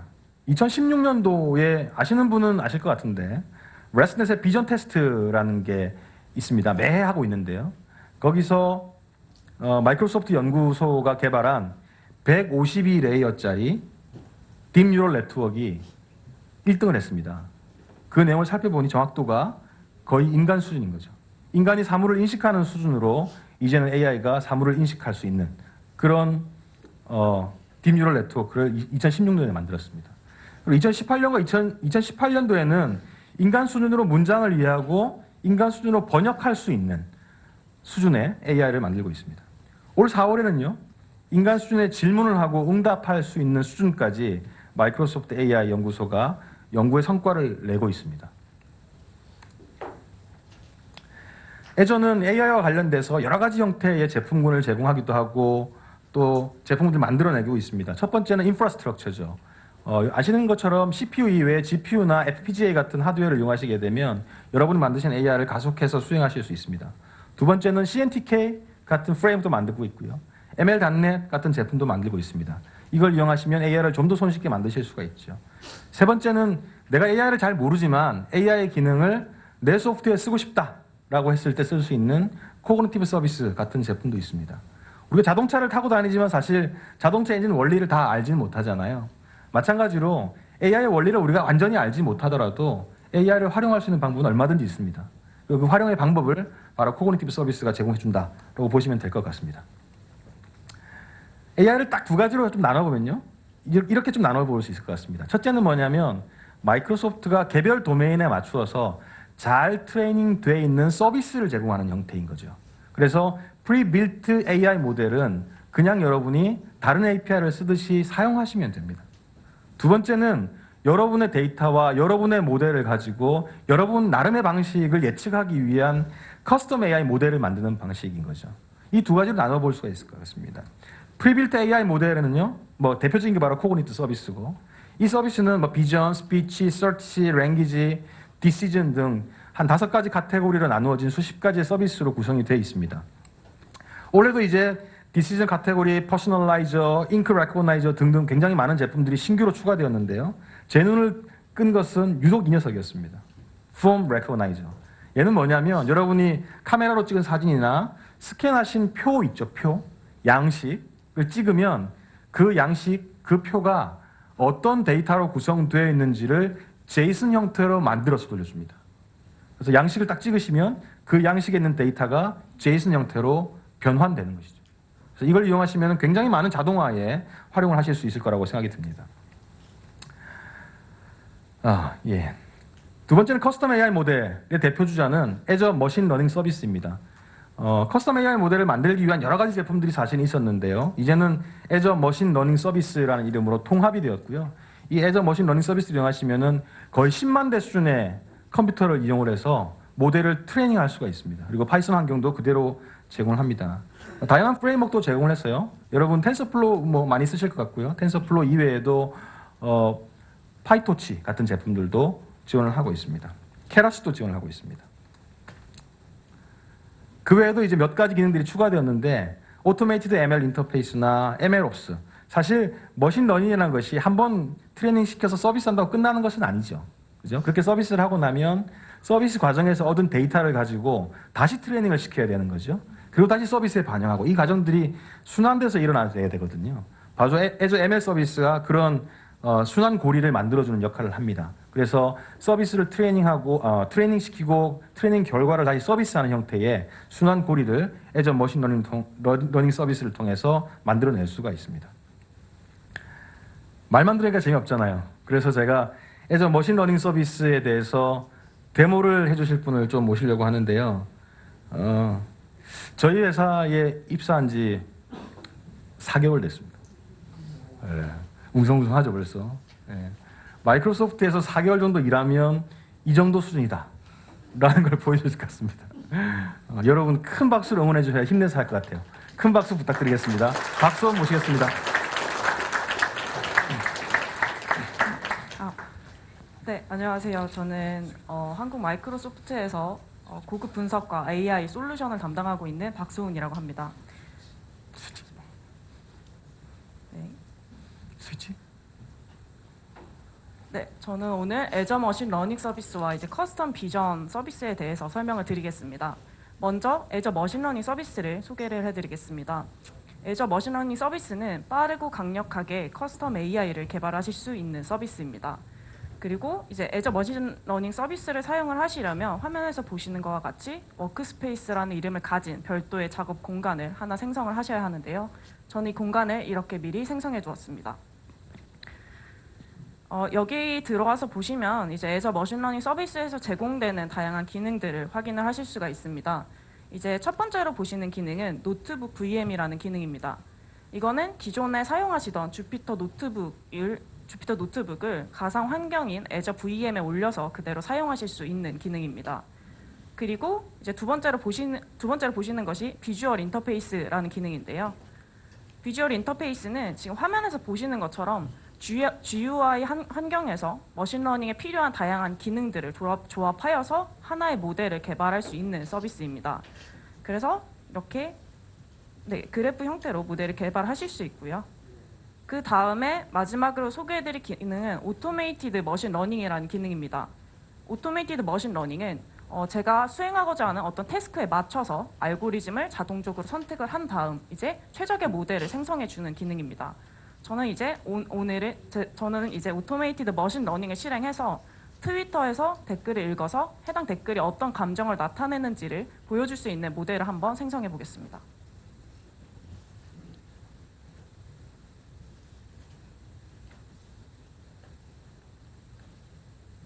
네, 이렇게 오토메이티드 머신러닝 실행하시려면 위에 이제 크리에이트 버튼을 클릭을 하시면 되고요. 실행에 사용하실 이름을 입력을 하신 다음에 이제 학습에 사용하실 컴퓨터 자원을 선택을 하시면 됩니다. 저는 이제 미리 여러 대를 이렇게 준비해 두었고요. 이 중에서 하나를 선택을 해서 진행을 해보겠습니다. 이렇게 컴퓨터 자원을 지정한 다음 넥스트 버튼을 누르시면 이제 학습에 사용하실 파일을 저장소에서 가져오시거나 기존의 컴퓨터에 저장해 놓으신 파일을 업로드해서 사용을 하실 수가 있습니다. 저는 이 위에 있는 파일을 선택해 보겠습니다. 제가 사용할 파일은 이렇게 두 개의 컬럼으로 이루어져 있는데요. 한 개의 컬럼은 이제 트위터에서 읽어온 댓글이 담겨 있는 컬럼이고요. 바로 옆에 있는 다른 컬럼은 각 댓글이 어떤 감정을 나타내는지를 점수로 매긴 컬럼입니다. 그래서 4라는 점수는 이제 좋은 감정을 나타내고 0이라는 점수는 나쁜 감정을 나타낸다고 생각하시면 되겠습니다. 이렇게 파일까지 선택을 하시면 이제 어떤 종류의 모델을 생성하실지를 선택을 하실 수가 있는데요. 저는 말씀드린 것처럼 감정 분류 모델을 만들 거기 때문에 클래시피케이션을 선택을 하겠습니다. 그리고 마지막으로 설정하셔야 하는 부분은 이제 최종적으로 어떤 값을 예측할 것인가를 선택을 해주셔야 됩니다. 저는 이제 감정 점수를 예측할 것이기 때문에 여기서 4라는 컬럼을 선택을 해서 진행을 하겠습니다. 그리고 이렇게 설정을 다 마치신 다음에는 스타트라는 버튼을 누르시면 이렇게 머신러닝이 실행이 되게 되고요. 저는 이게 시간이 좀 걸리기 때문에 이거를 진행은 하진 않고요. 제가 미리 실행을 해서 만들어 놓은 결과를 보여드리겠습니다.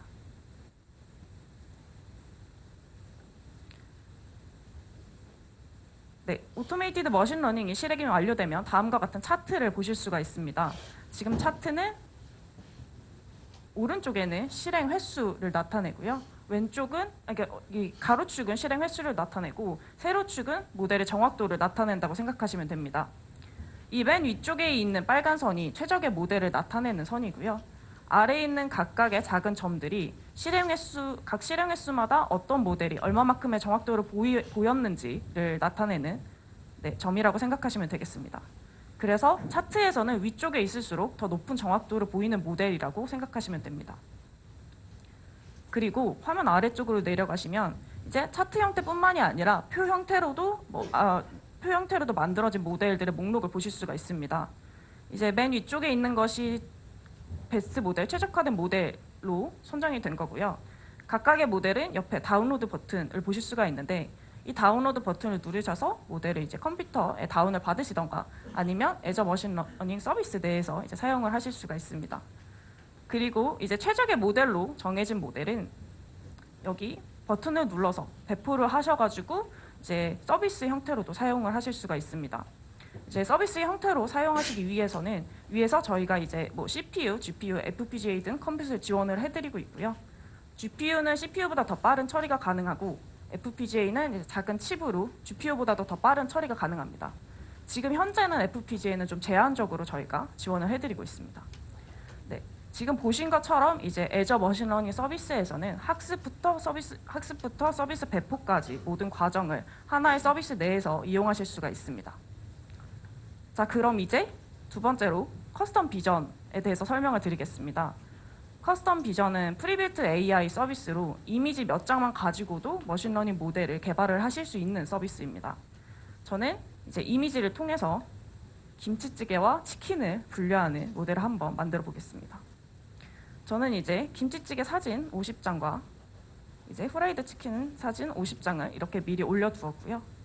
각각의 이미지는 보시는 것처럼 태그가 다 달려 있습니다. 만약 새로운 이미지를 추가하고 싶으시다면 여기에 Add 이미지 버튼을 클릭을 하신 다음에 추가하고자 하는 이미지를 선택을 하시면 되고요. 클릭을 하시면 이렇게 업로드 창이 뜨게 되고 이 해당 이미지를 어떤 태그로 태깅할 것인지를 아래쪽에서 정하시면 됩니다. 그래서 저는 김치찌개라는 태그를 달아서 해당 이미지를 업로드 해보겠습니다. 네, 이렇게 업로드가 완료되면 창이 뜨게 되고요. 여기 지금 화면이 숫자가 지금 하나 증가한 거를 보실 수가 있습니다. 이렇게 학습에 사용될 이미지를 모두 다 업로드를 하셨으면 이제 학습을 진행을 하실 수가 있는데요. 위쪽에 있는 트레인 버튼을 클릭을 하시면 됩니다. 그래서 트레인 버튼을 클릭을 하신 다음에 어떤 종류의 학습을 하실지를 선택을 하시고 트레인 버튼을 누르면 이제 자동적으로 학습이 진행되게 됩니다. 네, 학습이 완료되면은 이제 학습 결과를 여기서 확인을 하실 수도 있고요. 네, 아래쪽에서는 각각의 태그가 몇 %의 정확도로 분류가 되었는지도 확인하실 수 있습니다. 지금은 이제 치킨과 김치찌개 분류가 잘 되는 이미지이기 때문에 둘 다 100%로 분류가 된 것을 보실 수가 있고요. 이렇게 학습이 완료된 모델은 이제 새로운 이미지를 가지고 테스트도 진행을 하실 수가 있습니다. 그래서 이 위쪽에 있는 이 체크 표시가 테스트 할 수 있는 그 버튼이고요. 이걸 누르시면 이제 이미지를 업로드 하실 수 있는 창이 이렇게 또 하나 뜨게 됩니다. 그래서 저는 이제 테스트용으로 미리 준비해 온 이미지를 클릭을 해서 업로드를 시켜 보겠습니다. 이렇게 이미지가 업로드 되고 나면 오른쪽 아래 화면에 각각의 몇 %의 정확도로 이제 분류가 되었는지를 확인을 하실 수가 있습니다.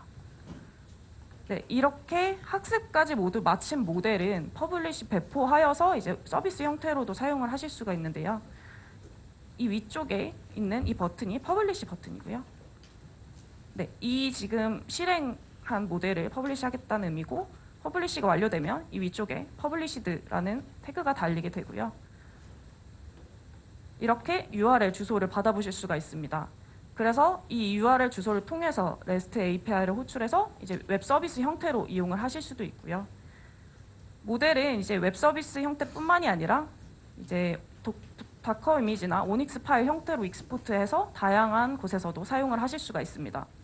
오닉스 포맷이라는 것은 이제 텐서플로우나 파이토치 같이 다양한 환경에서 개발된 모델들을 이제 사용을 하고 싶으실 때 개발된 환경과 사용할 환경이 다를 경우 이제 그런 경우를 위해서 제공되는 표준 파일 포맷이고요. 저는 이 오닉스 파일 포맷으로 모델을 한번 익스포트 해보겠습니다. 네, 버전을 선택한 다음에 익스포트 버튼을 누르면 이렇게 모델이 준비가 되게 되고요. 완료가 되면 이제 다운로드로 버튼이 바뀐 걸 보실 수가 있습니다. 그래서 여기서 다운로드 버튼을 클릭하시면 아래 세이브할 수 있는 창이 뜨고요. 저는 이제 이렇게 이름을 지정을 해가지고 모델을 저장을 해보겠습니다. 네. 네, 저장이 완료됐고요. 이제 이렇게 저장한 모델은 WinML 대시보드라는 툴에서 사용을 하실 수가 있는데요. 저는 미리 이제 모델을 저장한 다음에 이렇게 불러와서 실행을 시켜놨고요. 지금 화면에서 보시는 게 아까 저희가 저장한 모델인데 이렇게 WinML 대시보드라는 툴에서는 시각화된 형태로 보실 수가 있습니다.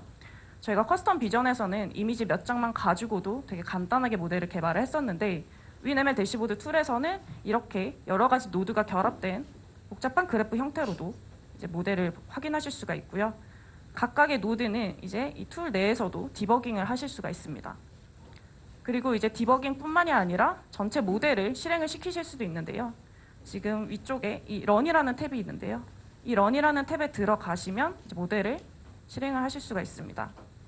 이쪽에 잠시만요. 이게 맨 위쪽에 있는 모델 경로를 입력하시고 이제 아래쪽에 인풋 패스라고 해서 테스트하고자 할 이미지 파일의 경로를 입력을 하시면 실행을 시키실 수 있습니다. 그래서 여기에 아래쪽에 있는 런 버튼을 눌러서 실행을 시켰고요. 실행이 완료되면 이렇게 창이 뜨게 됩니다. 그리고 이제 아래쪽에 뜨는 이 텍스트가 실행 결과인데요. 네, 잘 안 보이네요. 네, 이렇게 실행 결과가 나오게 되는데 아무래도 실행 결과가 좀 직관적으로 보기 힘든 결과이기 때문에 저는 결과를 좀 직관적으로 보실 수 있도록 제가 개발한 앱으로 이제 해당 모델을 테스트하는 화면을 보여드리겠습니다. 제가 앱을 사용할 환경은 이제 윈도우즈 ML을 기반으로 해서 사용을 할 건데요. 윈도우즈 ML 환경에서 모델을 사용을 하시면 이제 네트워크가 연결되어 있지 않아도 앱을 통해서 모델을 테스팅하실 수가 있고요. 이제 앱에서 모델을 사용하시려면 이제 비주얼 스튜디오에서 제가 아까 다운로드 받은 모델을 가져와서 이렇게 넣어놓으면 되고요. 이 코드를 실행을 시키면 이렇게 앱이 하나 뜨게 됩니다. 그래서 여기서 이미지를 이렇게 로드하실 수 있고요. 여기서 이미지 로드 버튼을 누르신 다음 네, 아까 했던 이미지 테스트하고자 하는 이미지를 이렇게 누르면 네, 이렇게 해당 이미지가 몇 %의 정확도로 예측이 되었는지에 대한 결과값도 여기서 확인을 하실 수가 있습니다. 네, 이처럼 오닉스는 다양한 환경에서 사용을 하실 수가 있고요. 제가 보여드린 윈도우즈 ML 환경 말고도 ML 단넷 환경에서도 이제 오닉스 파일을 사용을 하실 수가 있습니다. 저희가 이제 ML 단넷을 위한 세션이 맨 마지막에 준비되어 있으니 혹시 관심 있으신 분들은 한번 참고해 보시기 바랍니다. 네, 데모를 여기서 마치겠습니다. 감사합니다.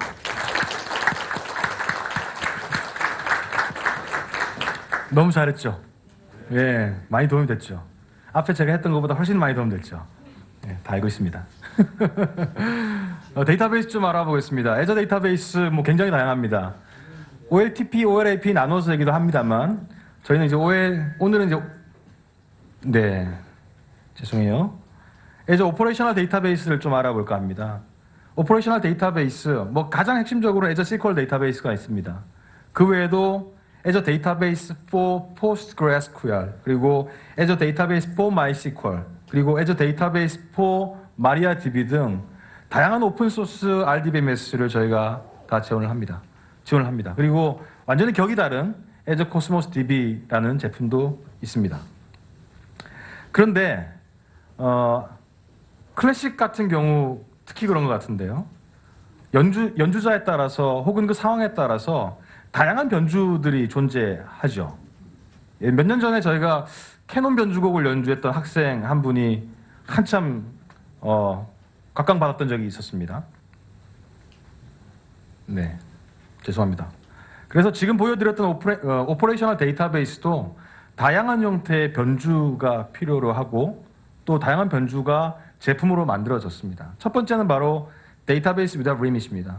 오퍼레이셔널 데이터베이스를 쓰시다 보면 처음에는 뭐 기가바이트 수준으로 쓰시다가 점점 비즈니스가 성장하면서 데이터가 수백 테라에 이르기도 하고요. 그렇죠? 혹은 처음에는 초당 수백 회 정도의 트랜잭션이면 충분했는데 마찬가지로 비즈니스가 성장함에 따라서 초당 수백만 회의 트랜잭션을 필요로 하기도 합니다. 이렇게 데이터베이스가 커지게 되면 기존의 데이터베이스로는 더 이상 수용할 수 없는 수준까지 이르기도 하죠. 그래서 마이크로소프트는 이런 경우를 위해서 하이퍼스케일이라고 이름 붙여진 제품들을 만들기 시작했습니다. 제일 먼저 애저 SQL 데이터베이스 하이퍼스케일입니다. 앞으로 보실 제품 중에 하이퍼스케일이라는 포스트픽스가 붙어 있는 제품들은 바로 앞서 말씀드린 것처럼 굉장히 큰 데이터 그리고 굉장히 빠른 속도의 트랜잭션을 제공하는 제품이다라고 보시면 될 것 같습니다. 애저 SQL 데이터베이스는 기존에 만들어 두었던 데이터 스토리지 엔진이나 익스큐션 엔진을 완전히 새로 개발했고요. 이 데이터베이스 SQL 데이터베이스 하이퍼스케일을 쓰시게 되면 거의 무제한에 가까울 정도의 저장소에 데이터를 저장할 수 있고 그리고 탄력적인 계산 노드를 지원하기도 합니다. 현재까지는 100테라 정도까지가 한계인데요. 그 한계는 점점 늘어날 것 같습니다. 그리고 마찬가지로 데이터베이스 포스트그레스QL 또한 하이퍼스케일 제품을 저희가 만들고 있습니다. 지금은 프리뷰 단계인데요. 곧 지혜가 될 것으로 보입니다. 또한 이제 다른 형태의 변주도 있습니다. 여러분 앞 컴퓨터 얘기하면서 제가 서버리스 많이 얘기 드렸고 이 서버리스가 앞으로 향후에는 클라우드의 대세가 될 거라는 얘기도 간혹 합니다. 이 데이터베이스에도 그런 제품들이 만들어지기 시작했습니다. 그래서 애저 서버리스 데이터베이스 같은 경우는 여러분이 사용한 만큼만 과금하는 형태의 모델이고요. 애저 SQL 데이터베이스 서버리스라는 제품으로 만들어졌습니다. 기존의 SQL 서버 완전히 호환이 되고요. 그리고 사용한 만큼만 과금을 하시는 모델입니다. 데이터베이스는 사실 데이터 자체를 관리하는 것도 필요하지만 데이터베이스를 떠받들고 있는 인프라의 관리가 더 큰 일이기도 하거든요. 이 애저 데이터베이스 서버리스 제품을 쓰시게 되면 그런 인프라의 관리를 더 이상 할 필요가 없게 될 것입니다. 데이터베이스는 위치도 중요합니다. 데이터베이스 그러면 그냥 굉장히 좋은 하드웨어에서 수행돼야 되는 시스템으로 생각하시지만 사실은 우리 엣지 디바이스에서도 데이터를 저장해야 되는 요구는 언제든 있죠. 그렇죠? 그래서 애저 SQL 데이터베이스 같은 경우는 서버의 제품군이 아니라 엣지 디바이스에서도 여러분이 SQL 데이터베이스를 그대로 쓰실 수 있도록 기능을 제공을 합니다. 그래서 주로 이제 엣지 디바이스는 ARM 프로세서로 개발된 게 많기 때문에 이 애저 SQL 데이터베이스는 ARM 프로세서 최적화 형태로 개발됐고요. 그리고 윈도우와 리눅스를 동시에 지원하기도 합니다. 정말 빠르게 알아봤습니다. 이제 애저는 이 정도 선에서 마무리를 하고요. 다음으로 알아볼 것은 마이크로소프트 365입니다. 마이크로소프트 365가 아직도 익숙지 않은 분도 계실 것 같은데요. 마이크로소프트 365는 오피스 365, 그리고 윈도우즈 10, 그리고 엔터프라이즈에 필요한 모빌리티와 시큐리티 제품을 합한 제품 군의 이름입니다. 서비스 형태, 서브스크립션 형태로 제공되는 제품군이고요. 마이크로소프트 365가 보여주는 풋프린트는 가히 놀랍습니다. 회사나 집, 교육센터에서 이용하시는 마이크로소프트 365의 사용자는 10억 명을 넘었었습니다. 전 세계 윈도우 10 디바이스는 8억 대가 넘었었습니다. 그리고 마이크로소프트 365의 핵심 데이터라고 할 수 있는 마이크로소프트 그래프의 노드 수는 18조 개에 이르렀습니다. 그리고 18조 개의 데이터를 쿼리하기 위한 그래프 리퀘스트는 매월 1000억 건입니다. 상상이 잘 안 되는 정도의 숫자인데요. 첫 번째로 마이크로소프트 365가 여러분께 약속드리는 것은 모든 디바이스에서 마이크로소프트 365의 제품군을 가능하면 쓰실 수 있도록 해주겠다는 것입니다. 그래서 오피스 365를 구성하고 있는 대표적인 제품들, 워드, 엑셀, 파워포인트 등등의 제품들은 iOS, 안드로이드, 맥킨토시, 윈도우 가릴 거 없이 다 제공이 되죠. 두 번째는 마이크로소프트 그래프입니다. 마이크로소프트 그래프는 M365, 마이크로소프트 365의 핵심 데이터 구조입니다. 보통 그래프 그러면 여러분 뭘 떠올리시나요? 꺾은선 그래프를 떠올리시거나 막대 그래프를 떠올리시면 안 됩니다. 마이크로소프트 그래프는요, 자료 구조의 그래프입니다. 우리가 리스트, 어레이 이런 것들 배우시잖아요. 그 그래프는 데이터를 저장하기 위한 하나의 방식이고 이 마이크로소프트 365가 만드는 데이터들이 그래프의 형태로 저장되어 있다는 얘기입니다. 그래서 여러분이 어플리케이션을 이제 개발하실 때 예전에는 어땠나요? 칼렌더를 만약에 액세스한다거나 혹은 사용자를 그 일정에다 추가한다거나 파일을 첨부한다거나 하려면 익스체인지라는 제품의 AI를 이용하셨죠. 그렇죠? 혹은 엑셀에 관련된 어떤 데이터를 우리가 만들거나 혹은 수정하신다 그러면 엑셀 에딘 형태로 어플리케이션을 만들기도 하셨죠. 이제는 그렇지 않습니다. 마이크로소프트 그래프 API를 이용하시게 되면 마치 마이크로소프트가 제품을 만드는 것과 동일한 형태를 만들 수가 있고요. 그래서 이제 이렇게 만들어진 마이크로소프트 그래프는 REST API 하나를 통해서 만드실 수가 있습니다. 근데 이제 마이크로소프트 365 데이터 이외에 여러분 기업 내 다른 어플리케이션들에서도 데이터 세트를 많이 만들 수 있겠죠. 근데 그런 데이터들도 이 마이크로소프트 365 그래프와 엮어서 REST API를 통해서 내용을 살펴보실 수 있고요. 이번에는 더 놀랍게도 이렇게 엮어진 데이터들을 마이크로소프트 그래프 데이터 커넥트라는 걸 통해서 새로운 형태의 분석 어플리케이션과 연동할 수 있는 기능까지도 포함시켰습니다. 다음은 이제 아이덴티티입니다. 마이크로소프트 365에 포함되어 있는 그 서비스 제품군 중에는 아이덴티티라는 게 있죠. 그래서 여러분 알고 계시는 마이크로소프트 어카운트나 액티브 디렉토리 같은 것들이 이제 마이크로소프트 아이덴티티에 포함되었습니다. 그래서 더 이상 이제 여러 가지 형태의 제품을 부를 필요 없이 마이크로소프트 아이덴티티라고 부르시면 될 것 같습니다. 마이크로소프트 아이덴티티를 쓰기가 어려우면 안 될 것 같아요. 그래서 저희가 이 마이크로소프트 아이덴티티를 쓸 수 있는 라이브러리도 만들었습니다. 그래서 마이크로소프트 오덴티케이션 라이브러리라고 이름을 붙였고요. 암살이라고 혹은 엠살이라고 읽더라고요. 이 라이브러리 하나면은 그 액티브 디렉토리 혹은 마이크로소프트 어카운트 어디든 인증이 가능합니다. 코드는 정말 이렇게 쉬울 수 있나 싶습니다. 내용을 보시면 로그인할 때는 그냥 로그인 팝업이라고 하시면 되고요. 로그아웃 하실 때는 그냥 로그아웃 이렇게 쓰시면 됩니다. 그리고 보호되어 있는 API를 호출하시기 위해서는 토큰을 얻어야 되잖아요. 그 얻는 과정에서는 acquire token silent라는 함수를 단순히 호출해 주시면 됩니다. 제가 마이크로소프트 그래프 익스플로러하고 마이크로소프트 아이덴티티를 잠깐 시연을 해보겠습니다. 마이크로소프트 그래프는요, 살펴보시기 위해서는 URL을 어떻게 치시면 되냐면 그냥 graphmicrosoft.com이라고 치시면 되고요. 이런 사이트로 이동을 하게 됩니다. 위에 탭을 보시면 죄송합니다. 탭을 보시면 그래프 익스플로러라는 탭이 있는데요. 예, 이상하게 커졌어요. 그래프 익스플로러라는 탭이 있습니다. 이걸 누르시면 이제 그래프 API를 테스트해 보실 수 있는 사이트로 이동을 합니다. 예, 제가 좌측에서 마이크로소프트 로그인 계정으로 로그인을 해보겠습니다. 그러면 마이크로소프트의 마이크로소프트 365 계정 예, 로그인을 하게 되는 거죠. 왼쪽을 보시면 여러 형태의 API들이 있는데 모든 이 API들이 다 REST 형태로 이렇게 보이죠. 그래서 제 프로파일을 본다거나 제 사진을 갖고 온다거나 이런 것들이 REST API로 하나로 가능합니다. 뿐만 아니라 이제 스케줄 같은 것들도 만들 수가 있습니다. 예를 들면 기존의 스케줄을 여러분이 만드는 스케줄을 만들어야 되는 어플리케이션을 개발한다 그러면 아웃룩 애드인을 떠오실지 모르겠는데 이제는 REST API를 이용을 해서요.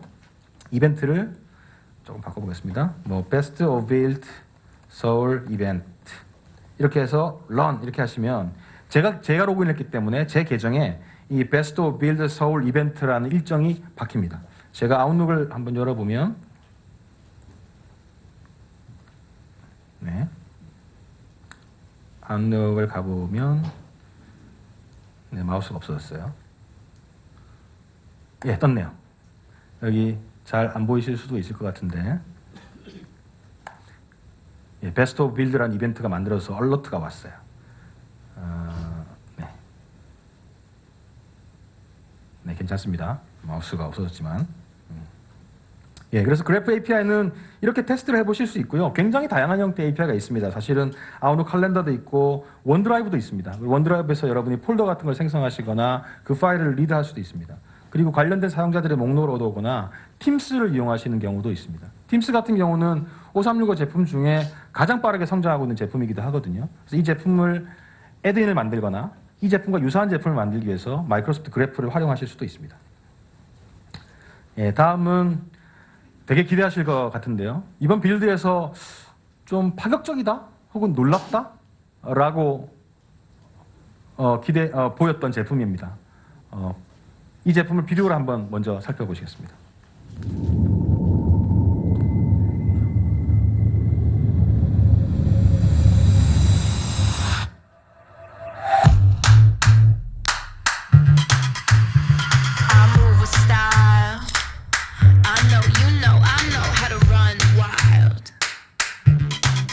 Taking over the spotlight. I'm on a roll, ready for the show now. It's go time. Watch what I do. Watch what I do. I see you looking. Watch what I do. Oh my, my, oh my, my. Watch what I do. 굉장하죠? 마이크로소프트 터미널 제품, 뭐 사실 개발자에게는 CLI 환경이 너무나 중요합니다. 사실 그리고 CUI 환경이 나오기 이전만 해도 개발자 그러면 당연히 뭐 키보드로 키인을 해야 된다라고 생각했죠. 근데 지난 30년간 사실 윈도우에 포함되어 있는 CLI 환경들은 큰 발전이 없었던 것 같습니다. 근데 최근에 마이크로소프트의 윈도우즈 터미널이라는 제품으로 새로운 제품을 만들고 있고요. 현재까지 프리뷰 버전입니다. 근데 어렵게 제가 어렵사리 다운로드를 받았습니다. 받아서 컴파일을 했습니다. 왼쪽에 보이는 게 여러분 쓰시고 계신 커맨드입니다. 우측에 보이는 것이 새로 만든 윈도우 터미널입니다. 가장 먼저 놀라운 것은 여기에 탭을 제공을 합니다. 그래서 이렇게 탭이 이렇게 열리죠. 예, 새로운 탭이 열리기 때문에 키워놓으면 여러 개의 탭을 띄워도 이렇게 쓰실 수가 있습니다. 그리고 이렇게 옆에 뭐라 그러나요? 리스트도 있습니다. 그래서 여러분이 자주 쓰시는 어플리케이션 있으면은 이렇게 리스트에 등록을 해 두실 수도 있습니다. 성능도 굉장히 좋아졌습니다. 제가 한번 테스트를 해볼 건데요. 윈도우에서 가장 파일이 많다라고 생각되는 부분이 어딘가요? 시스템 3이 아닌가요? 그죠? 별거 할 건 아닙니다. 윈도우즈의 시스템 3이 가보겠습니다. 자, 왼쪽에서 제가 DIR을 하고요. 오른쪽에서 DIR 할 겁니다. 폰트 크기는 아마 비슷하지 싶어요. 왼쪽에서 엔터, 엔터. 끝났습니다. 예, 굉장히 빨라졌죠? 이렇게 쉬는 시간에는 제가 이런 걸 보통 하죠. 이렇게. 그래서 춤을 춰. 춤춰. 예, 춤을 춥니다. 예, WSL입니다. 예, 우분투죠. 그래서 보통 이렇게 춤을 감상하신 분들은 그리고 유니코드도 지원을 하거든요. 그래서 이렇게 유니코드를 이모티콘을 넣어서 이렇게 보여드리면 이게 지금 손바닥이잖아요. 이렇게 박수를 칠 타임이 됐다는 얘기입니다. 이게 쓸만한 것 같습니다. 그죠? 하나 더 보여드릴까요? 윈도우는 리눅스 개발자에게도 굉장히 좋은 환경입니다. 그렇죠? 그래서 지금 보시는 것처럼 윈도우즈 환경 하나에 우분투부터 시작해서 오픈수세, 카일리까지 리눅스를 다 띄워놨습니다. 근데 윈도우 터미널의 기능을 하면서 이걸 왜 갑자기 보여드리냐 하면 이 터미널에 굉장히 재미난 기능들이 많은데 그 중에 하나가 어떤 기능이냐면 백그라운드를 지정할 수 있는 기능이 있습니다. 뭐 다양한 용도로 쓰실 수 있을 것 같은데요. 첫째로는 이렇게 실용적인 목적으로 내가 어떤 걸 쓰는지 이렇게 보여줄 수도 있을 것 같고요. 혹은 뭐 조금 시원한 이게 바다 모습을 보여줘야 돼. 자, 바다를 이렇게 볼 수도 있죠. 근데 이제 사실 윈도우 터미널에 가장 어울리는 배경은 제가 볼 때는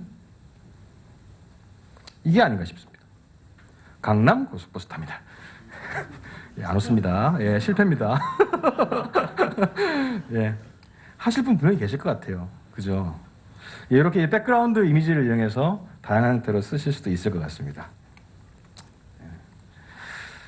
윈도우 터미널 정리해보면 이렇습니다.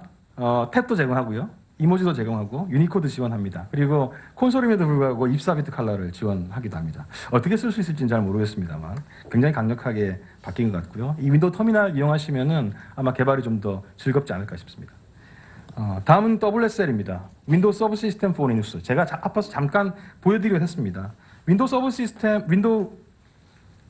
제가 너무 마음이 급해가지고 윈도우 서브 시스템 for 리눅스는 뭐 한 3년 전에 출시되었고 지금은 우분투, 오픈수세, 뭐 데비안 굉장히 많은 리눅스 디스트로를 제공합니다. 사용자 요청이 한 두 가지 정도에 집중돼 있었습니다. 첫째는 뭐냐면 파일 시스템을 성능을 개선해달라는 거고, 두 번째는 이제 호환성을 좀 개선해달라 이런 요청이 있었습니다. 한 4,000개, 5,000개 정도의 요청들이 거의 이런 부분에 있었고요. 기존의 WSL1 같은 경우에는 리눅스 디스트로가 있으면 그것을 중간에 가로채어서 윈도우 NT 커널을 쪽으로 다시 이제 포워드를 시켜줬어요. 근데 사실 커널이라는 것은 우리가 옳다 그르다라 말할 수 없는 특징들이 있죠. 예를 들어 이렇습니다. 폴더가 있고 그 폴더 밑에 파일이 있어요. 폴더와 파일을 두 개 다 오픈했다고 가정을 하시죠. 윈도우 커널 같은 경우에는 그 상황에서 폴더의 이름을 바꾸면 에러입니다. 바꿀 수 없습니다. 근데 리눅스 커널은 바꿀 수 있어요. 그럼 그걸 뭐가 옳은 거고 뭐가 틀린 거냐? 그런 건 없습니다. 그냥 커널의 구현이 그렇게 다를 뿐이죠. 그렇다 보니 호환성 문제가 일어나지 않을 수가 없는 겁니다. 그래서 마이크로소프트는 WSL2를 이용하면서 WSL2를 구현하면서 아예 그냥 리눅스 커널을 가지고 들어왔습니다. 그래서 더 이상 이제 NT 커널이 리눅스를 에뮬레이션하는 단계가 아니고 이제는 그냥 리눅스 커널 그대로 씁니다. 예, 좀 당황스러우시죠? 대신에 이제 그 기반 구조를 하이퍼V의 컨테이너 기술을 씁니다. 저희가 보통 하이퍼V 가상화 기술이라고 부르는 건데요.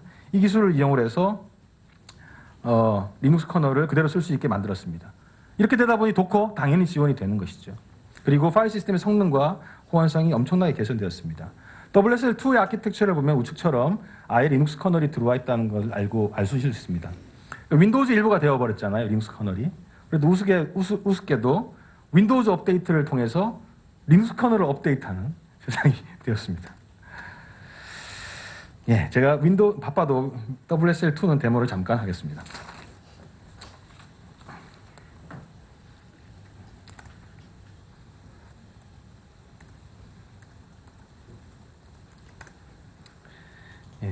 이제 첫 번째로 많이 걱정하시는 것이 가상화 기술을 이용하면 버추얼 머신 하나 올릴 때마다 메모리를 얼마나 많이 쓸 거야 이런 얘기를 많이 고민하시겠죠.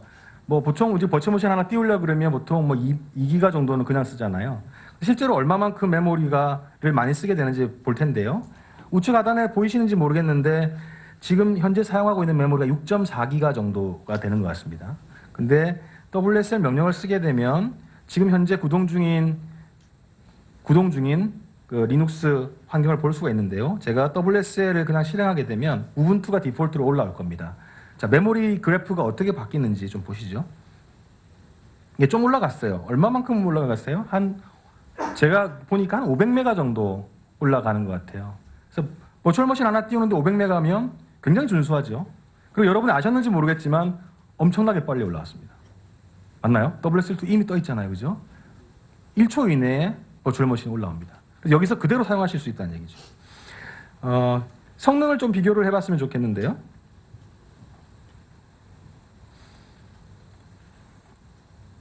네, 제가 여기다가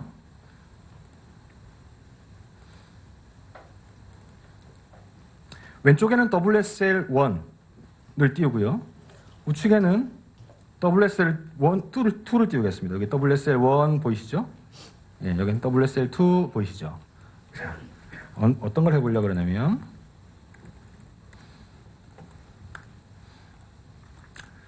자, npm 어느 정도로 속도가 빨라졌나 한번 보시죠. 주로 저희가 npm 그럼 떠오르는 게 익스프레스 아닌가요? 가장 많이 쓰죠. npm 익스프레스. 똑같이 아까처럼 npm 익스프레스가 얼마나 빠르게 설치가 되는지를 보시겠습니다. 네, npm 익스프레스가 아니고 i죠. 제가 잘못 쳤죠. npm install. 네.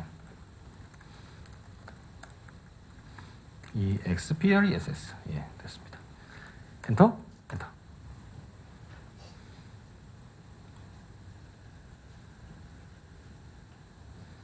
끝났어요. 자, 엄청나게 빨라졌죠, 그죠? 예, 왼쪽이 WSL1, 우측이 WSL2입니다. 성능이 엄청나게 빨라진 거 체감하실 수 있으시겠죠. 근데 이제 WSL2 같은 경우를 쓰게 되면 버추얼 머신이니까 사실은 완전히 격리된 환경이라고 생각하기 쉽습니다. 근데 개발자 입장에서는 격리된 환경이라는 게 그렇게 좋지 않아요. 왜 그러냐면 파일도 복사를 해야 되고, 그렇죠? 혹은 가끔은 네트워크를 통해서 뭔가 주고받기도 해야 되죠.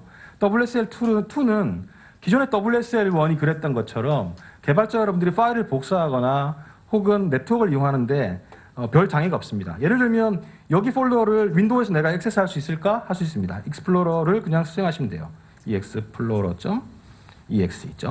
이렇게 하면 그대로 뜹니다. 그래서 이 폴더에는 지금 뭐가 들어있냐면 이 폴더에는 익스플로러 떴지만 실제로는 리눅스 인바이러먼트에 있는 파일들이 그대로 보이는 것이죠. 여기 파일을 새로 만드시게 되면 그것이 바로 리눅스 환경에 또 그대로 나타나게 됩니다. 예, 굉장히 좋죠. 그리고 코드를 개발하실 때 이런 것도 가능합니다. 예를 들면 여기서 내가 자바 어플리케이션을 개발하겠다. 근데 리눅스 환경에서 내가 VR을 편집하기는 좀 어렵다. 그러면 여기서 코드를 바로 실행하실 수도 있습니다. 이렇게 실행하시면 네, 다운로드 하고 있어요. 업데이트가 되는 건가요? 예, 하시면 리눅스 환경에서 윈도우 어플리케이션을 수행하고 윈도우 어플리케이션의 편집기가 리눅스 파일을 편집해서 개발을 하시게 됩니다. 그래서 윈도우와 리눅스라는 환경이 완전히 결합된 형태로 개발을 진행하실 수 있는 것이죠. 다운로드는 그냥 넘어가겠습니다. 예. 이런 개발 환경을 이제 비주얼 스튜디오 리모트라고 하는데요. WSL 환경만 제공하는 것은 아닙니다. 여기 보시면 제가 윈도우즈 마이크로소프트 애저에다가 우분투 머신을 하나 버추얼 머신으로 만들어 두었어요. 그래서 개발은 여러분 머신을 하시되 실제 동작은 애저에 있는 버추얼 머신에 접속해서 수행할 수 있도록 할 수도 있습니다. 이렇게 되면 한번 보실까요? 문자가 열리고 WSL은 아까 제가 앞서 보여드렸던 게 이제 뜬 것 같고요. 뒤쪽에 떠 있는 걸 보면 예, 우분투라고 보이시죠? 애저에 떠 있는 우분투입니다. 그래서 WSL과 비주얼 스튜디오 리모트 기능을 이용하시거나 애저 떼 있는 버추얼 머신과 그리고 비주얼 스튜디오 코드의 리모트 기능을 같이 이용하시면 내가 지금 로컬에서 개발을 하는 것인지 아니면 리모트 머신을 개발하는 건지 전혀 알 수 없을 만큼 쉽게 개발을 하실 수가 있습니다. 예, 이 정도에서 간단하게 보고요. 다음으로 보여드릴 건 마이크로소프트 엣지입니다. 마이크로소프트 엣지 작년 12월에 굉장히 충격적인 얘기 혹은 큰 변화 얘기를 했습니다. 마이크로소프트 엣지가 이제는 크로미늄 기반으로 돌아갑니다. 크로미늄이라는 것은 브라우저를 만들기 위한 여러 서브 시스템들의 조합입니다. 크롬이 만들었고 오픈소스화 했지요. 마이크로소프트는 엣지를 만들 때 자체적으로 엣지의 하부 구조를 다 만들었어요. 근데 그렇게 만들다 보니까 호환성의 문제도 생기고 또 개발자들은 이게 프래그먼테이션의 문제 때문에 버전에 따라서 보이고 안 보이고 굉장히 복잡한 문제들이 많이 생겼죠. 마이크로소프트는 그래서 과감하게 결단을 내렸습니다. 기존의 엣지의 하부 구조를 포기하고 크로미늄에 집중하기로 했습니다. 이것이 이제 어떻게 평가가 될지는 조금 우리가 미래에 기대를 해봐야 되겠습니다만 엣지에 자체적으로 투입했던 기술 인력들을 없앤 것이 아니라 크로미늄으로 옮겨왔습니다. 그래서 크로미늄 오픈소스에 마이크로소프트 기술력을 투입하기 시작했습니다. 그래서 ARM64 기반의 브라우저를 만들 수 있는 기능을 포함하고 마이크로소프트 전통적으로 잘했던 액세서빌리티 그리고 터치 이런 부분들을 모두 다 지원하고 있습니다. 그리고 출시 빈도도 굉장히 당겼고요. 실제로 이제 뉴 엣지 같은 경우는 카나리아 버전의 경우는 매일 업데이트를 해주고요. 그리고 데브 버전은 매주, 그리고 스테이블 버전은 약 6주 단위로 엣지를 계속해서 출시할 예정입니다. 이 각각들은 동시에 설치가 가능합니다. 그래서 동시에 설치해서 내용을 살펴보실 수가 있고요. 새로운 기능들도 굉장히 많이 추가가 되었는데요. 시간 관계상 그 부분은 조금 생략을 하고 동영상으로 내용을 한번 살펴봤으면 좋겠습니다. 네, 엣지 브라우저 새로운 모습을 비디오로 한번 살펴보시겠습니다.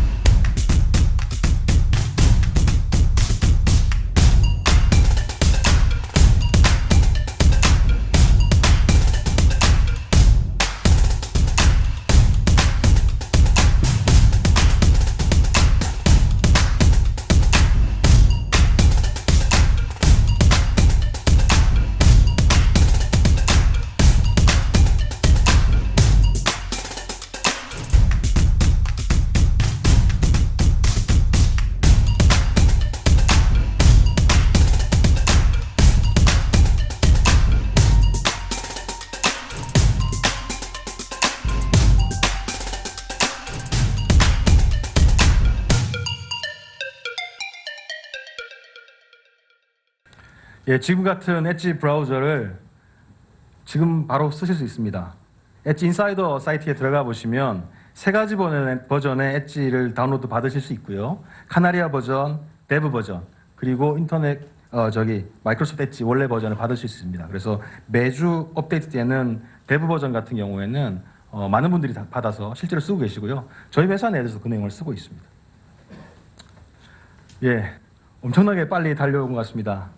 키노트 세시간 1시간 반이 이렇게 빨리 끝날 줄이야. 제가 준비한 거 다 했으면 한 3시간 할 뻔했네요. 네, 너무 드리고 싶은 얘기가 많아서 제가 말이 좀 빨라졌는데 그 점은 좀 양해를 부탁드리겠습니다. 다음번에 더 좋은 자리가 있으면 제가 보여드리지 못한 거 또 보여드릴 수 있도록 하겠습니다. 지금부터 약 20분 정도 휴식 시간인 것 같아요. 나가시면은 간식이 잘 준비되어 있습니다. 간식 드시고 10분이라네요. 10분 후에 다시 돌아오시면 되겠습니다. 감사합니다. 큰 박수 부탁드립니다.